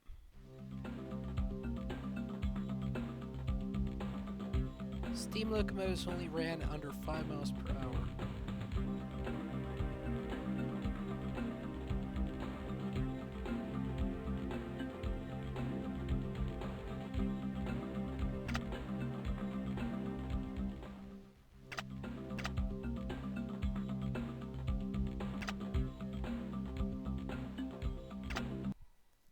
Architecturally speaking, the ability to build skyscrapers was born from the idea of elevators. Once elevators were invented, it became possible for cities to expand and grow upwards instead of just outwards.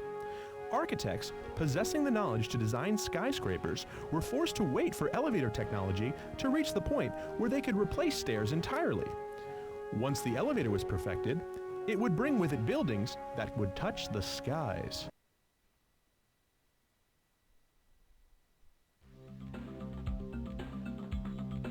Flying chair.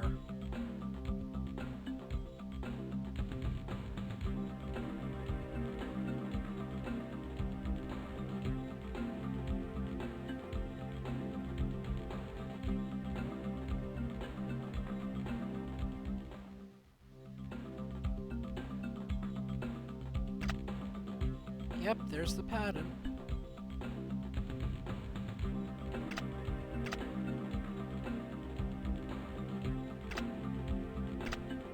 The tank was first conceived by Leonardo da Vinci in a drawing where he depicts an armored vehicle with mounted turrets. 400 years later, the tank made its first appearance in World War I. Since then, it continues to prove to be a decisive weapon in modern conventional warfare. Unfortunately.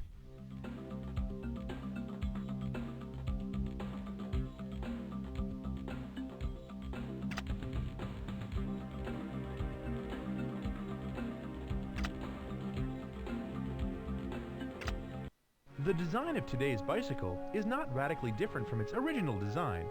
Bicycle manufacturers use new materials such as metal alloys, but the basic design has changed little, proving that a simple, near-perfect design is difficult to improve upon.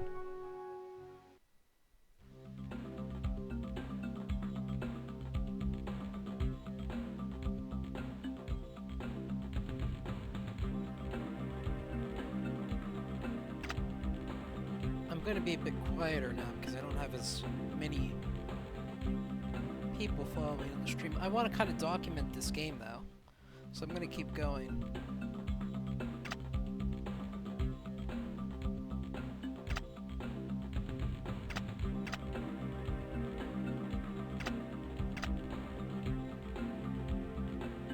There's a lot of names I know on here, but George Eastman and Lady Ada Lovelace. I'm not familiar with them, so let's find out what they did. Since 1850, camera equipment was cumbersome, difficult to use, and not for the amateur. George Eastman, unhappy with this inconvenience, decided at the age of 23 to reinvent the field. He reinvented the film, development process, and the camera itself. He made photography something that anyone could pick up and enjoy. George Eastman opened the world of photography to everyone. And then digital cameras came out.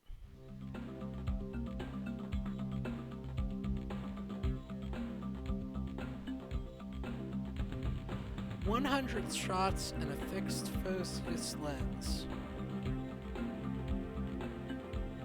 You send the entire camera back with $10. You press the button, we do the rest." That's actually pretty catchy. Eastman Kodak. Okay.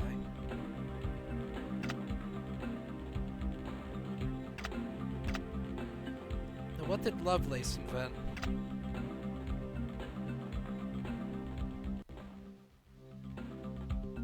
Computer science.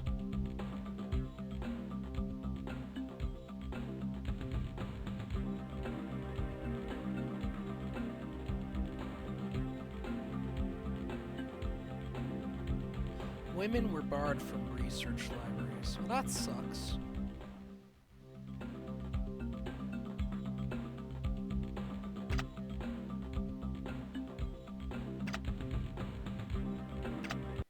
Thomas Edison is one of the most prolific inventors of all time. His best-known inventions, like the light bulb, phonograph, and early movie projector, gave birth to industries that employ millions of people. What made Edison so amazing was not only did he patent inventions that made people's lives easier, but Edison patented inventions that created entire industries. For a man to make this kind of impact on people's lives is an incredible accomplishment.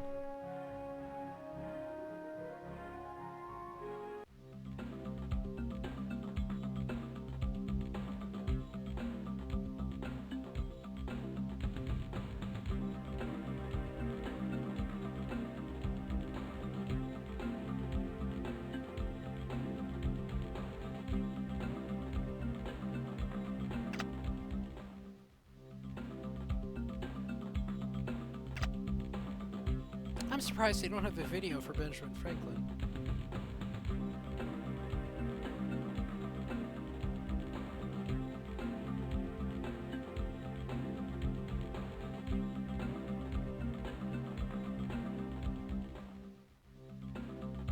Okay, I didn't know he invented all those terms for electricity, though. That's interesting.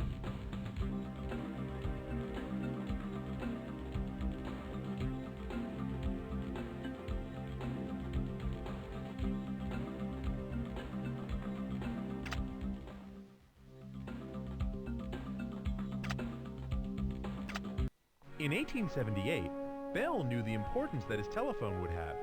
He wrote all his ideas down in order to guide the impact of his invention.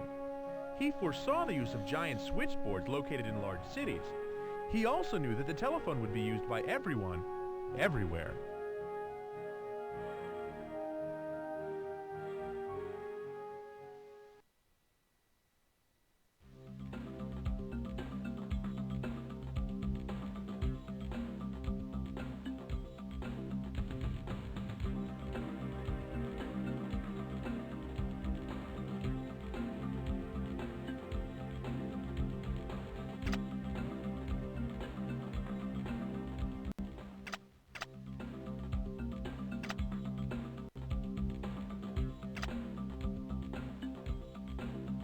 James Fortin. Another African-American inventor. Yep.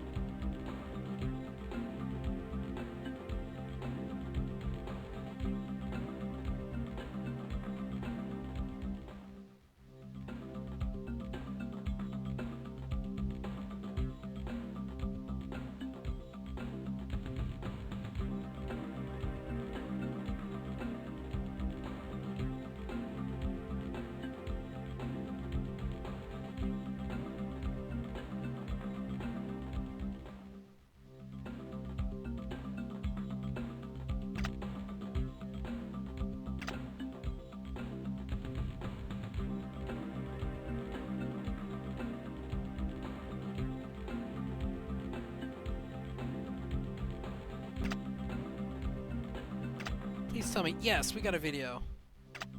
Travel by sea is relatively slow compared to other means of modern travel.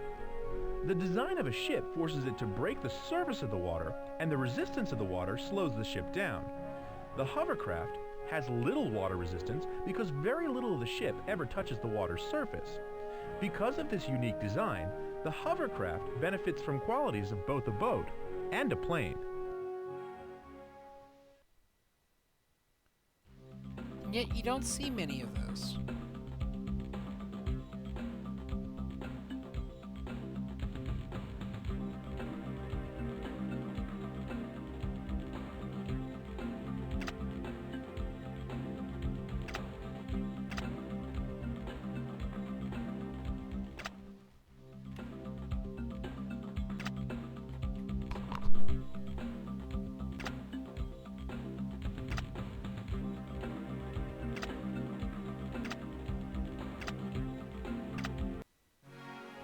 Although their accomplishments were overlooked by the public at first, the Wright brothers were inventors like no others.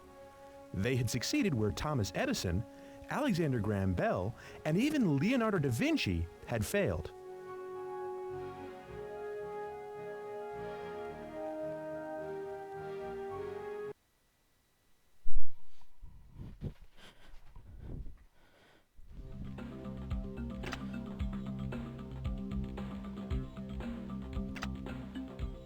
Let's try going. I'm gonna go try the car challenges. We can watch more videos later.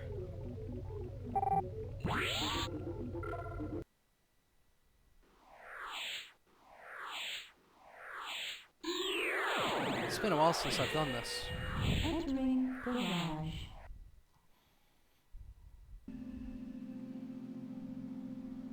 Woohoo! As exciting as things are in here, the real cool stuff happens on the blueprint board. Click the design lever to get there.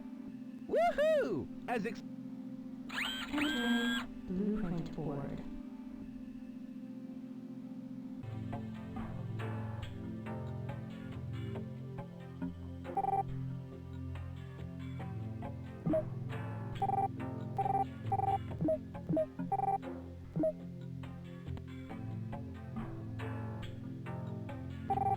Let's go for a high-speed one.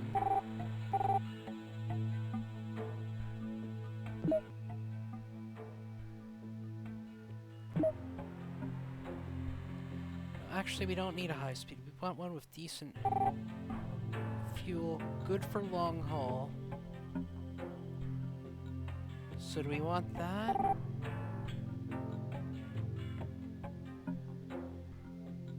That's a bus.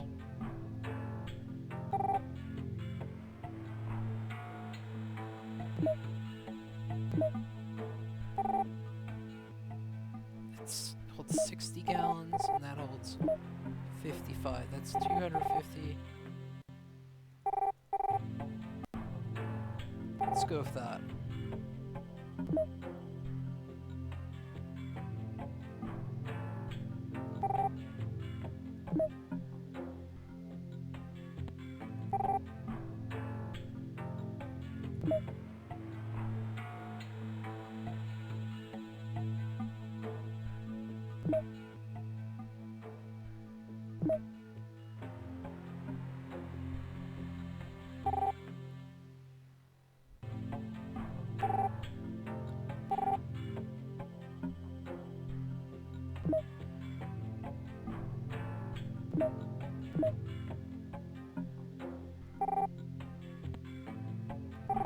It's a bit big, but we'll see how that works.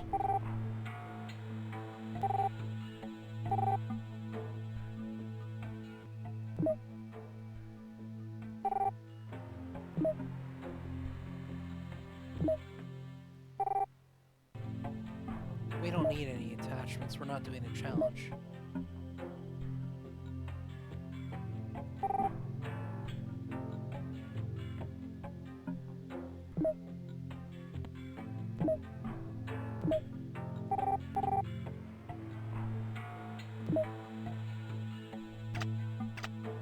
To go for all 6 zones, I want the tires to be as durable as possible.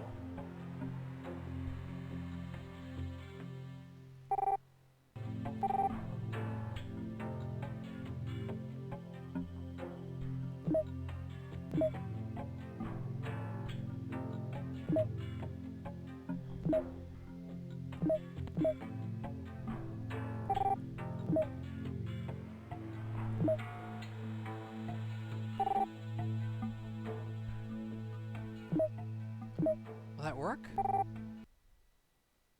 Assembling vehicle. Please stand by.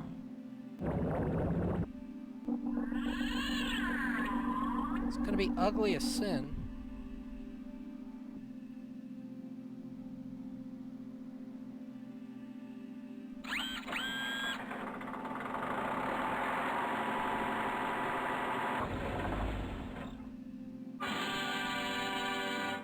Hey, you got it! Scoot over to the virtual testing ground and rev that baby up! Please name and save new invention.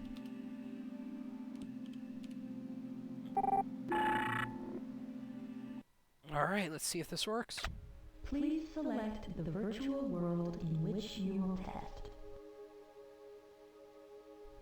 This is it, sports fan! Press run to engage test sequence.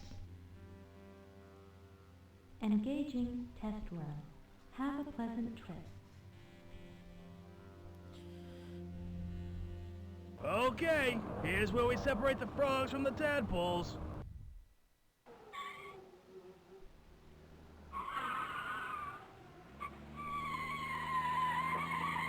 And to zone 1. We're off to a good start.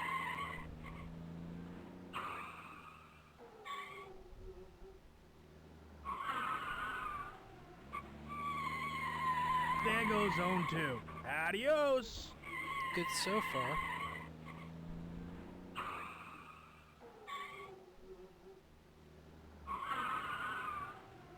I'm glad we're out of zone 3. I hate that place.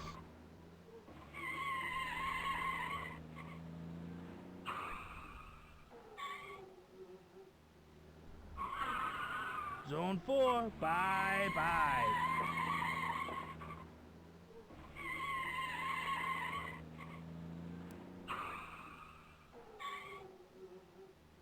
Nuts to zone 5. Alright, this is it.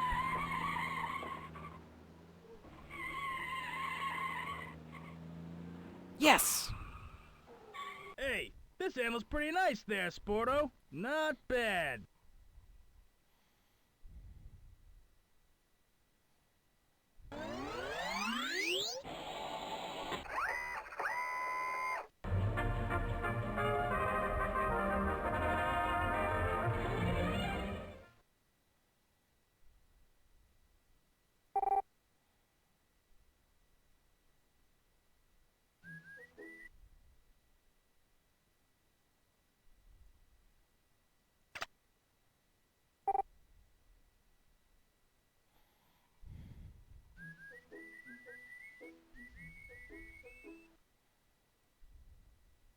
Okay, just fill out the form for the people at the patent office.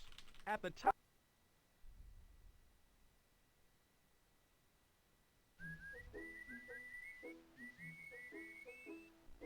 Hey, stop that! How would you like it if I poked you? I didn't even touch you.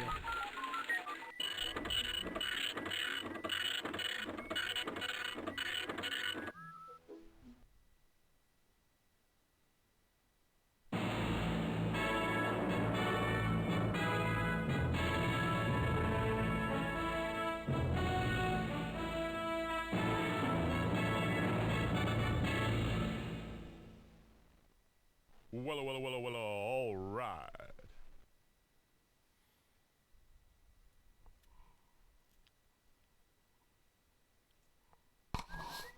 Please don't do that. I'll get a rash. La la la la. Click, click, click. What? Click, click, click, click. La la la la la la la la la la. You think that's just for show? Well, you're right. Click on the subject you want help with. To close the window, click the X button.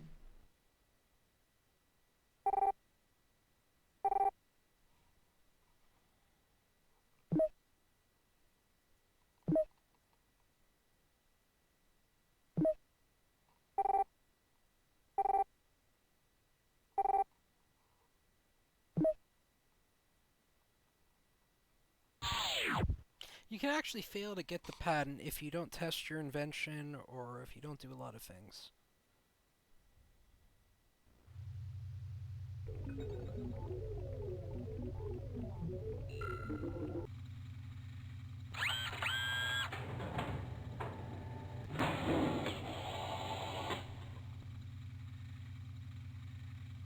Not every invention is for the technological advancement of the human race. Some inventions are just for fun. Take bungee jumping, for example. Bungee jumping originated as a tribal rite of manhood. Today, bungee jumping is a recreational activity that's part dare, part sport. The equipment used in bungee jumping has undergone the same kind of testing as other inventions that involve putting people in potential danger. Remember, kids, whatever you do, don't try this at home. Whee! I've always wanted to do that.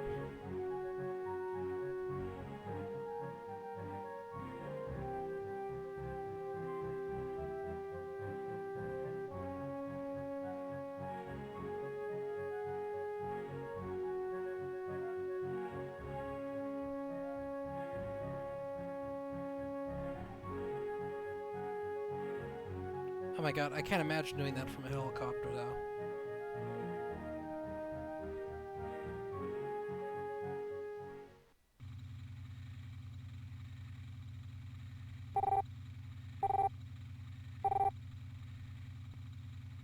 The bicycle is an invention that has undergone little change in its design since it was first conceived. The only significant alteration to the bicycle's design has been in the materials. Designers understand that the lighter a bicycle is, the faster it will go, so the usual thick frame became replaced with super strong rods that weigh 40% less. In many cases, the invention process is just improving on existing ideas. Sometimes this is done by changing the machine entirely. But since the bicycle is such a good, simple design, it's easier to use lighter materials and thinner parts. Why reinvent completely if you don't have to?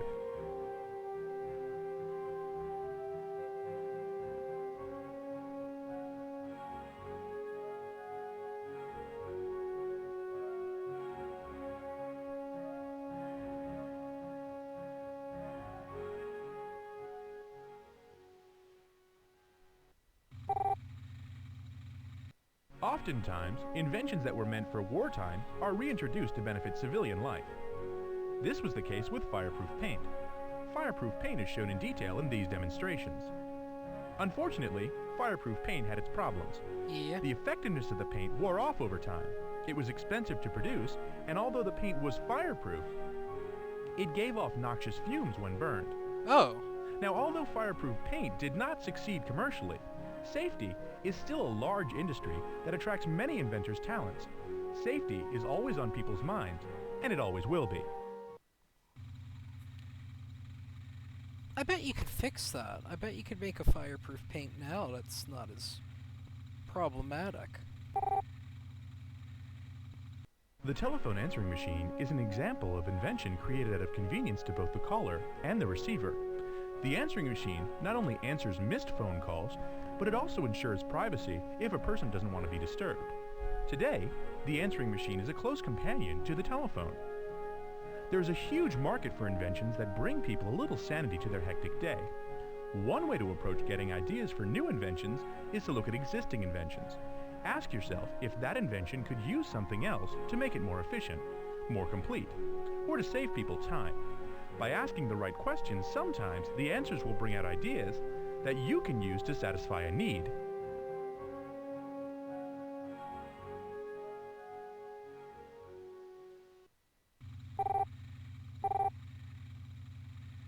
Alright, I gotta click this because I'm curious what the dog's about. The Polaroid camera fulfills a need that a regular camera could never satisfy. It gives the user an instant picture without the wait for development. Its inventor, Edward Land, started his career producing lenses for sunglasses. The Polaroid takes advantage of the weakness of an existing invention and offers an alternative. However, the Polaroid camera was considered a novelty because the picture quality was not quite up to the same standards of regular photography. However, in recent years, custom Polaroid cameras produce fantastic quality, vibrant color, and clarity. So much so that some professionals use Polaroids in their work. The photos you see here were by William Wegman, a professional who uses a Polaroid. Oh, he's the guy who used to do the Sesame Street sorts and was known for posing as dogs. Maurice Ward, a former hairdresser, has invented a plastic polymer that is believed to have the capacity to withstand the heat from a nuclear explosion. Really? This wonder product is known as Starlight Polymer. The strange thing about this story is that Ward has no scientific background whatsoever. Ward has backed up his claims with convincing tests that prove the resilience of his polymer and has caught the attention of many reputable military contractors. Ward, however, claims that he will only let his product be used for protection and prevention and not as a potential weapon. The field of invention is unpredictable. Amazing discoveries can be made by accident by people who are not even involved with the sciences. Ward's polymer is living proof of this theory. Alright, I just googled that, and the thing he invented was called Starlight, a thermal shield.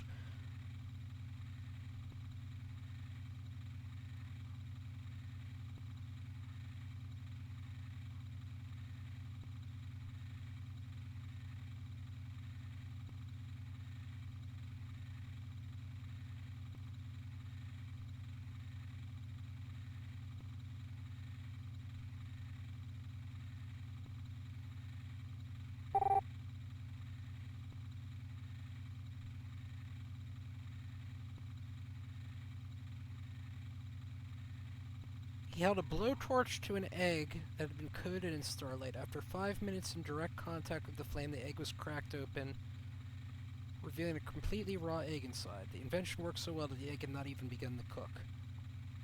He repeated the demonstration several times on YouTube. He died in 2011, age 78. I've never heard of the compound, though.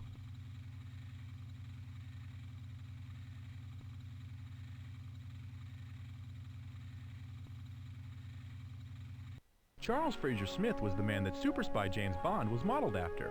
Smith was a secret agent and an innovative inventor of many real-life gadgets. These gadgets saved many lives during wartime. Smith invented many different storage devices that resembled everyday objects. Secret documents could then be stored in these devices, and then the secret documents would elude discovery if someone were captured by the enemy.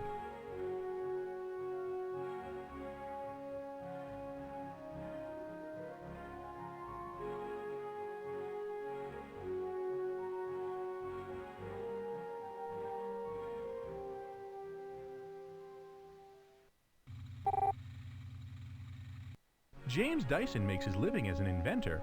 He's successful at coming up with inventions that could be categorized as reinventions. Dyson's ideas focused on existing inventions that work, which he applies his special talent to make them work better. He has done this with many inventions and has grown very wealthy from his creations. Invention doesn't have to involve coming up with something completely original. In fact, most inventors carry on the work of inventors before them and improve inventions that have existed for many years. The bottom line is that invention is problem solving.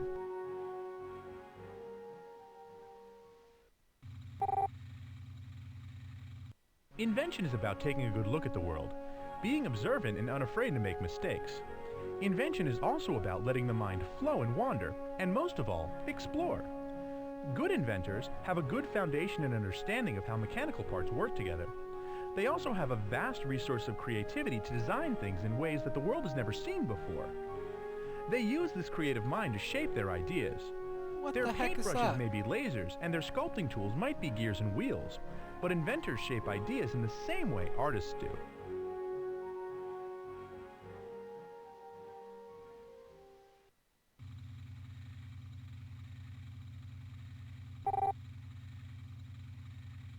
Radu is a 24-year-old inventor from Sweden. He has invented and patented many inventions of his own, including his version of the alarm clock, a toothbrush shaving razor, and a golf ball tea loader. Radu has dreams of making his fame and fortune from his inventions, but he realizes that it may be some time before his inventions find their market. Some of his inventions may seem a little far-fetched, but part of invention is believing in your own personal vision and sticking to it, no matter what other people think. A toothbrush razor seems like a really bad idea.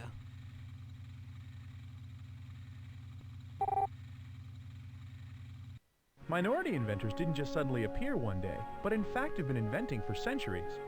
History books may not have recorded their names. The patent office may have someone else's name as the inventor. But the fact remains that minority inventions have benefited and inspired all that have used them.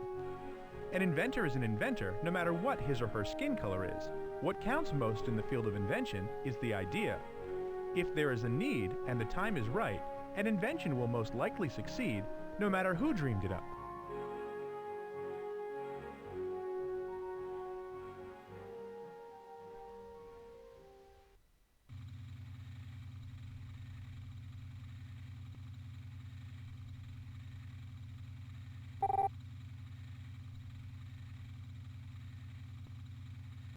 These are scenes from a convention of inventors.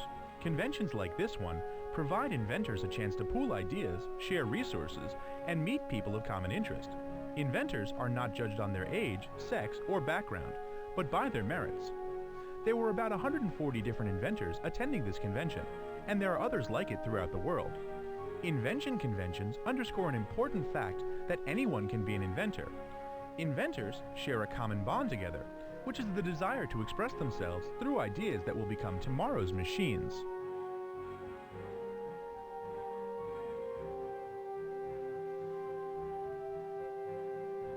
That looks interesting. I wonder what that is. What is that?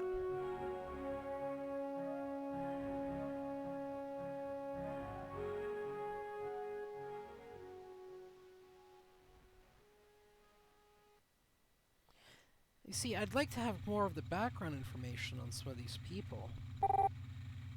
Oh, well, maybe this. The first U.S. patent issued to a woman was to Mary Dixon Keyes in 1809 for a method of weaving straw and silk to make fashionable hats. Before this time, women did not have any social or legal status of their own, and any patent received had to be put under their husband's name. In 1888, the U.S. Patent Office surveyed their records, specifically to see how many women owned patents. The statistics were low, showing that 1.5% of patents earned up to that date were by women. Charlotte Smith was very influential at the time for trying to inspire women to consider the field of invention as a profession open to them. Her periodical, Women Who Invent, provided guidance and support in a time when it was considered unladylike to pursue a field dominated by men. Even though patents are a rarity among women, women themselves have been inventors for a very long time. The term necessity is the mother of invention is a very telling statement. Scores of inventors, regardless of their sex, have invented for this reason alone. Inventions are created to lessen the effort in doing a given task, and women have been very skillful in this area. Early women inventors were confined to the household. So many of their inventions concentrated on making housekeeping more efficient. Today, although the percentage of women who invent has climbed to only 6%, there is a dynamic shift in the field from which these inventions are developed.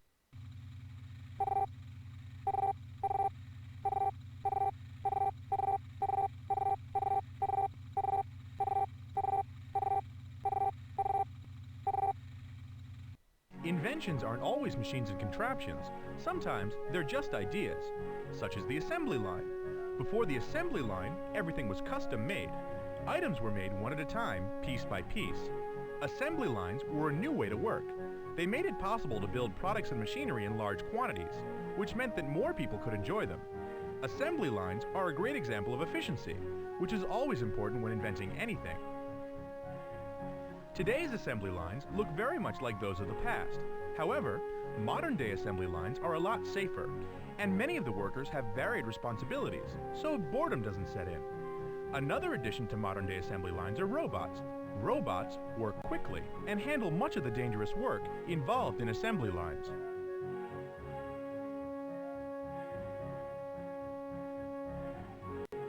Michael Moore's nemesis.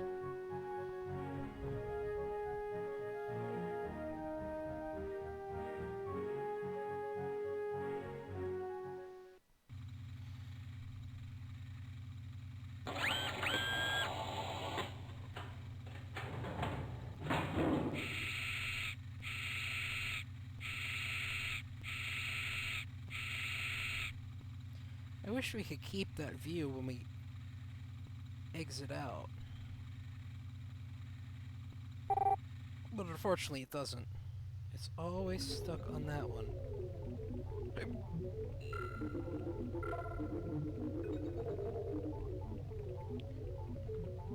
Is there anything else that I'm forgetting about? What's this? Oh, yeah.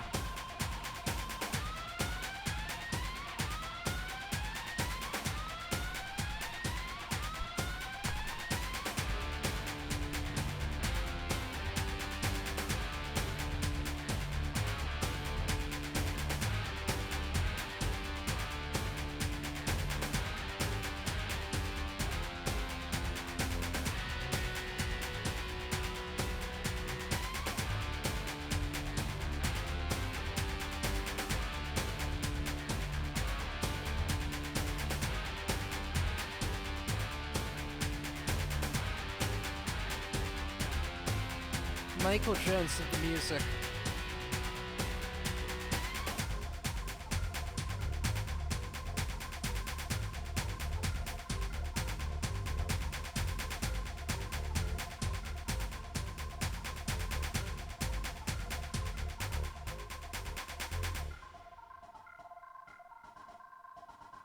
Kid testers. Historical Society of Pennsylvania.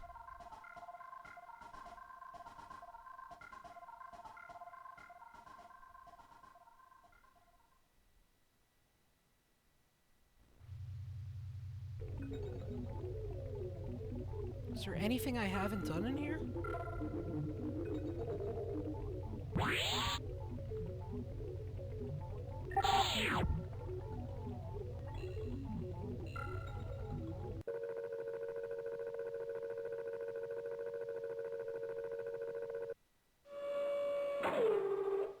Proceed to the foyer.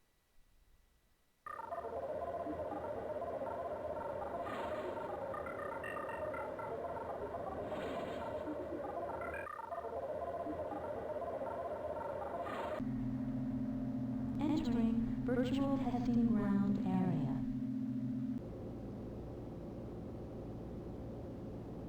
Engaging molecule teleport sequence. Please stand by. Wait, what? That... Wow!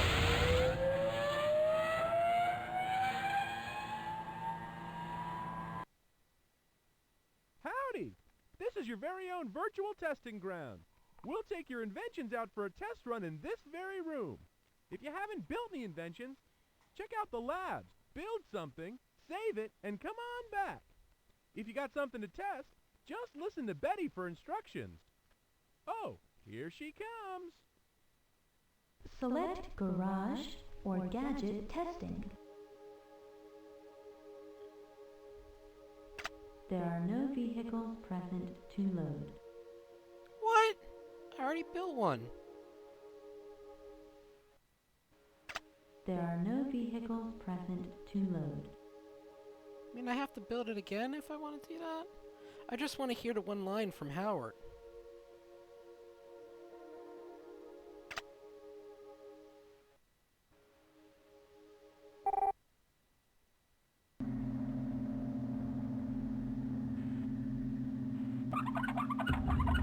Entering powerhouse.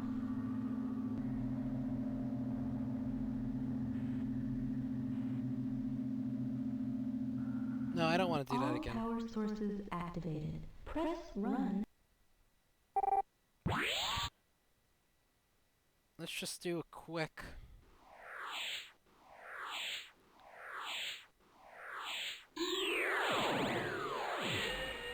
Entering garage. To get started on building one of these rigs yourself, just pull on the design lever. Entering blueprint board. Let's make a terrible plane.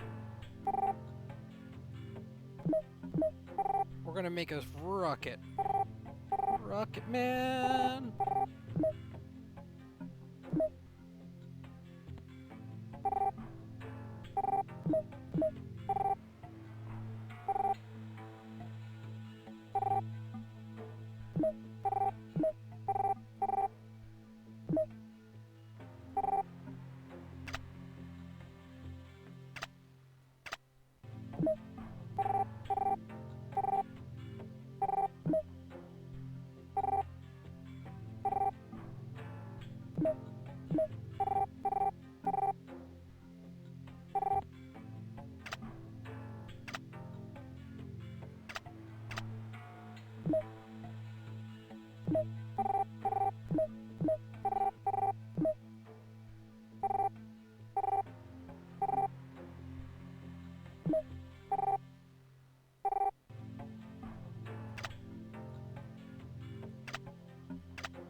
terrible idea.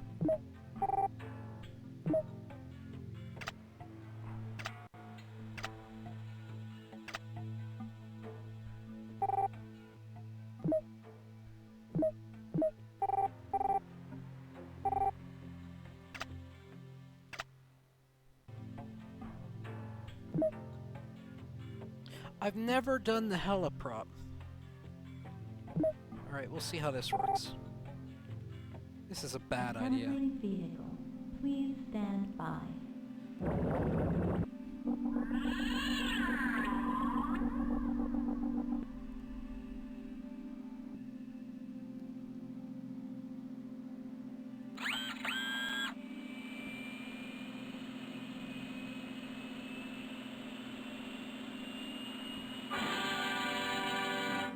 Hey, you got...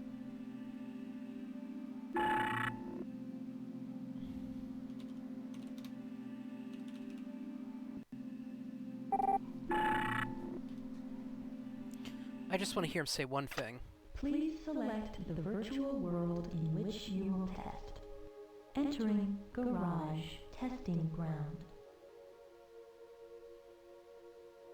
Yeah, you know it! We're at the garage virtual testing ground. Now it's time to show 'em what you got. Click the run button to get this party started right. Press run to engage test sequence. That's exactly what I wanted him to say. This is gonna crash. Here we go. On 5. 1, 2, 5. Blast off!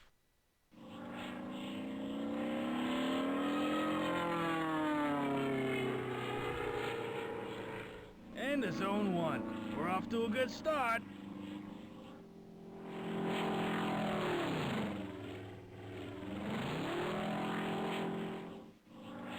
There goes zone 2. Adios!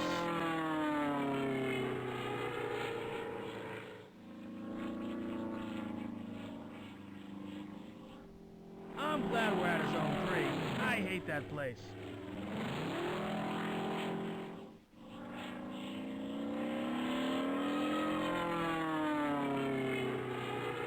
Zone 4, bye-bye.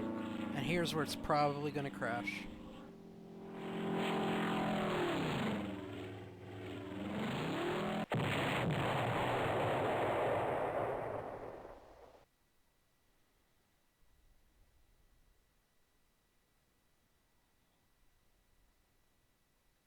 Grabble Frominini, crash and burn. Man, that was a nice crash though. Excellent form.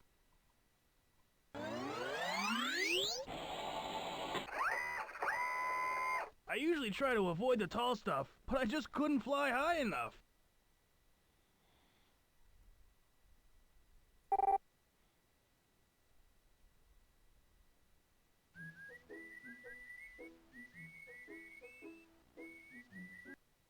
Alright, I think that's pretty much all that the game has to offer. I could show you more of what the mouse stuff does, but... Hey, what's this? Entering the brainstorm.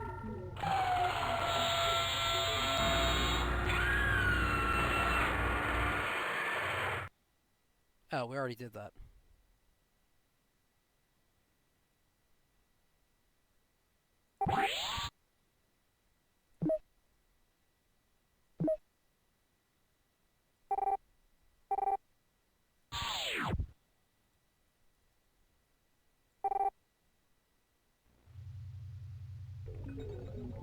I want to hear the tune one more time before I quit, though.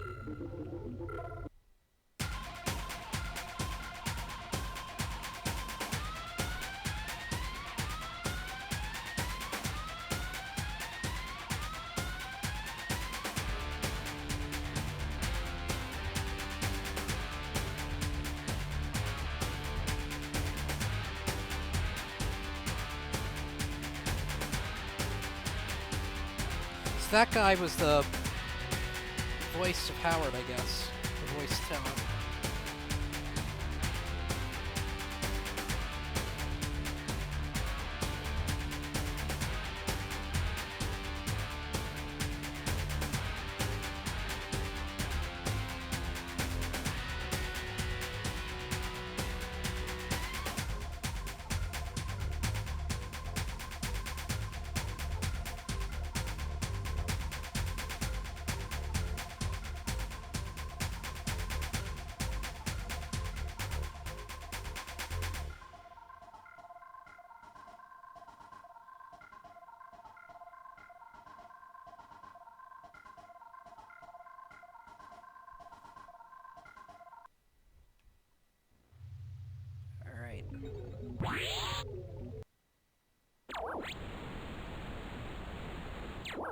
Please confirm quit program.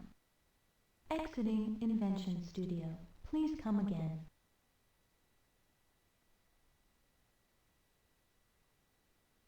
Thanks for all your help. Come back again soon, would you? And remember, if you type in the same name again, everything you save now will be here when you come back. Keep on keeping on, Hound Dog!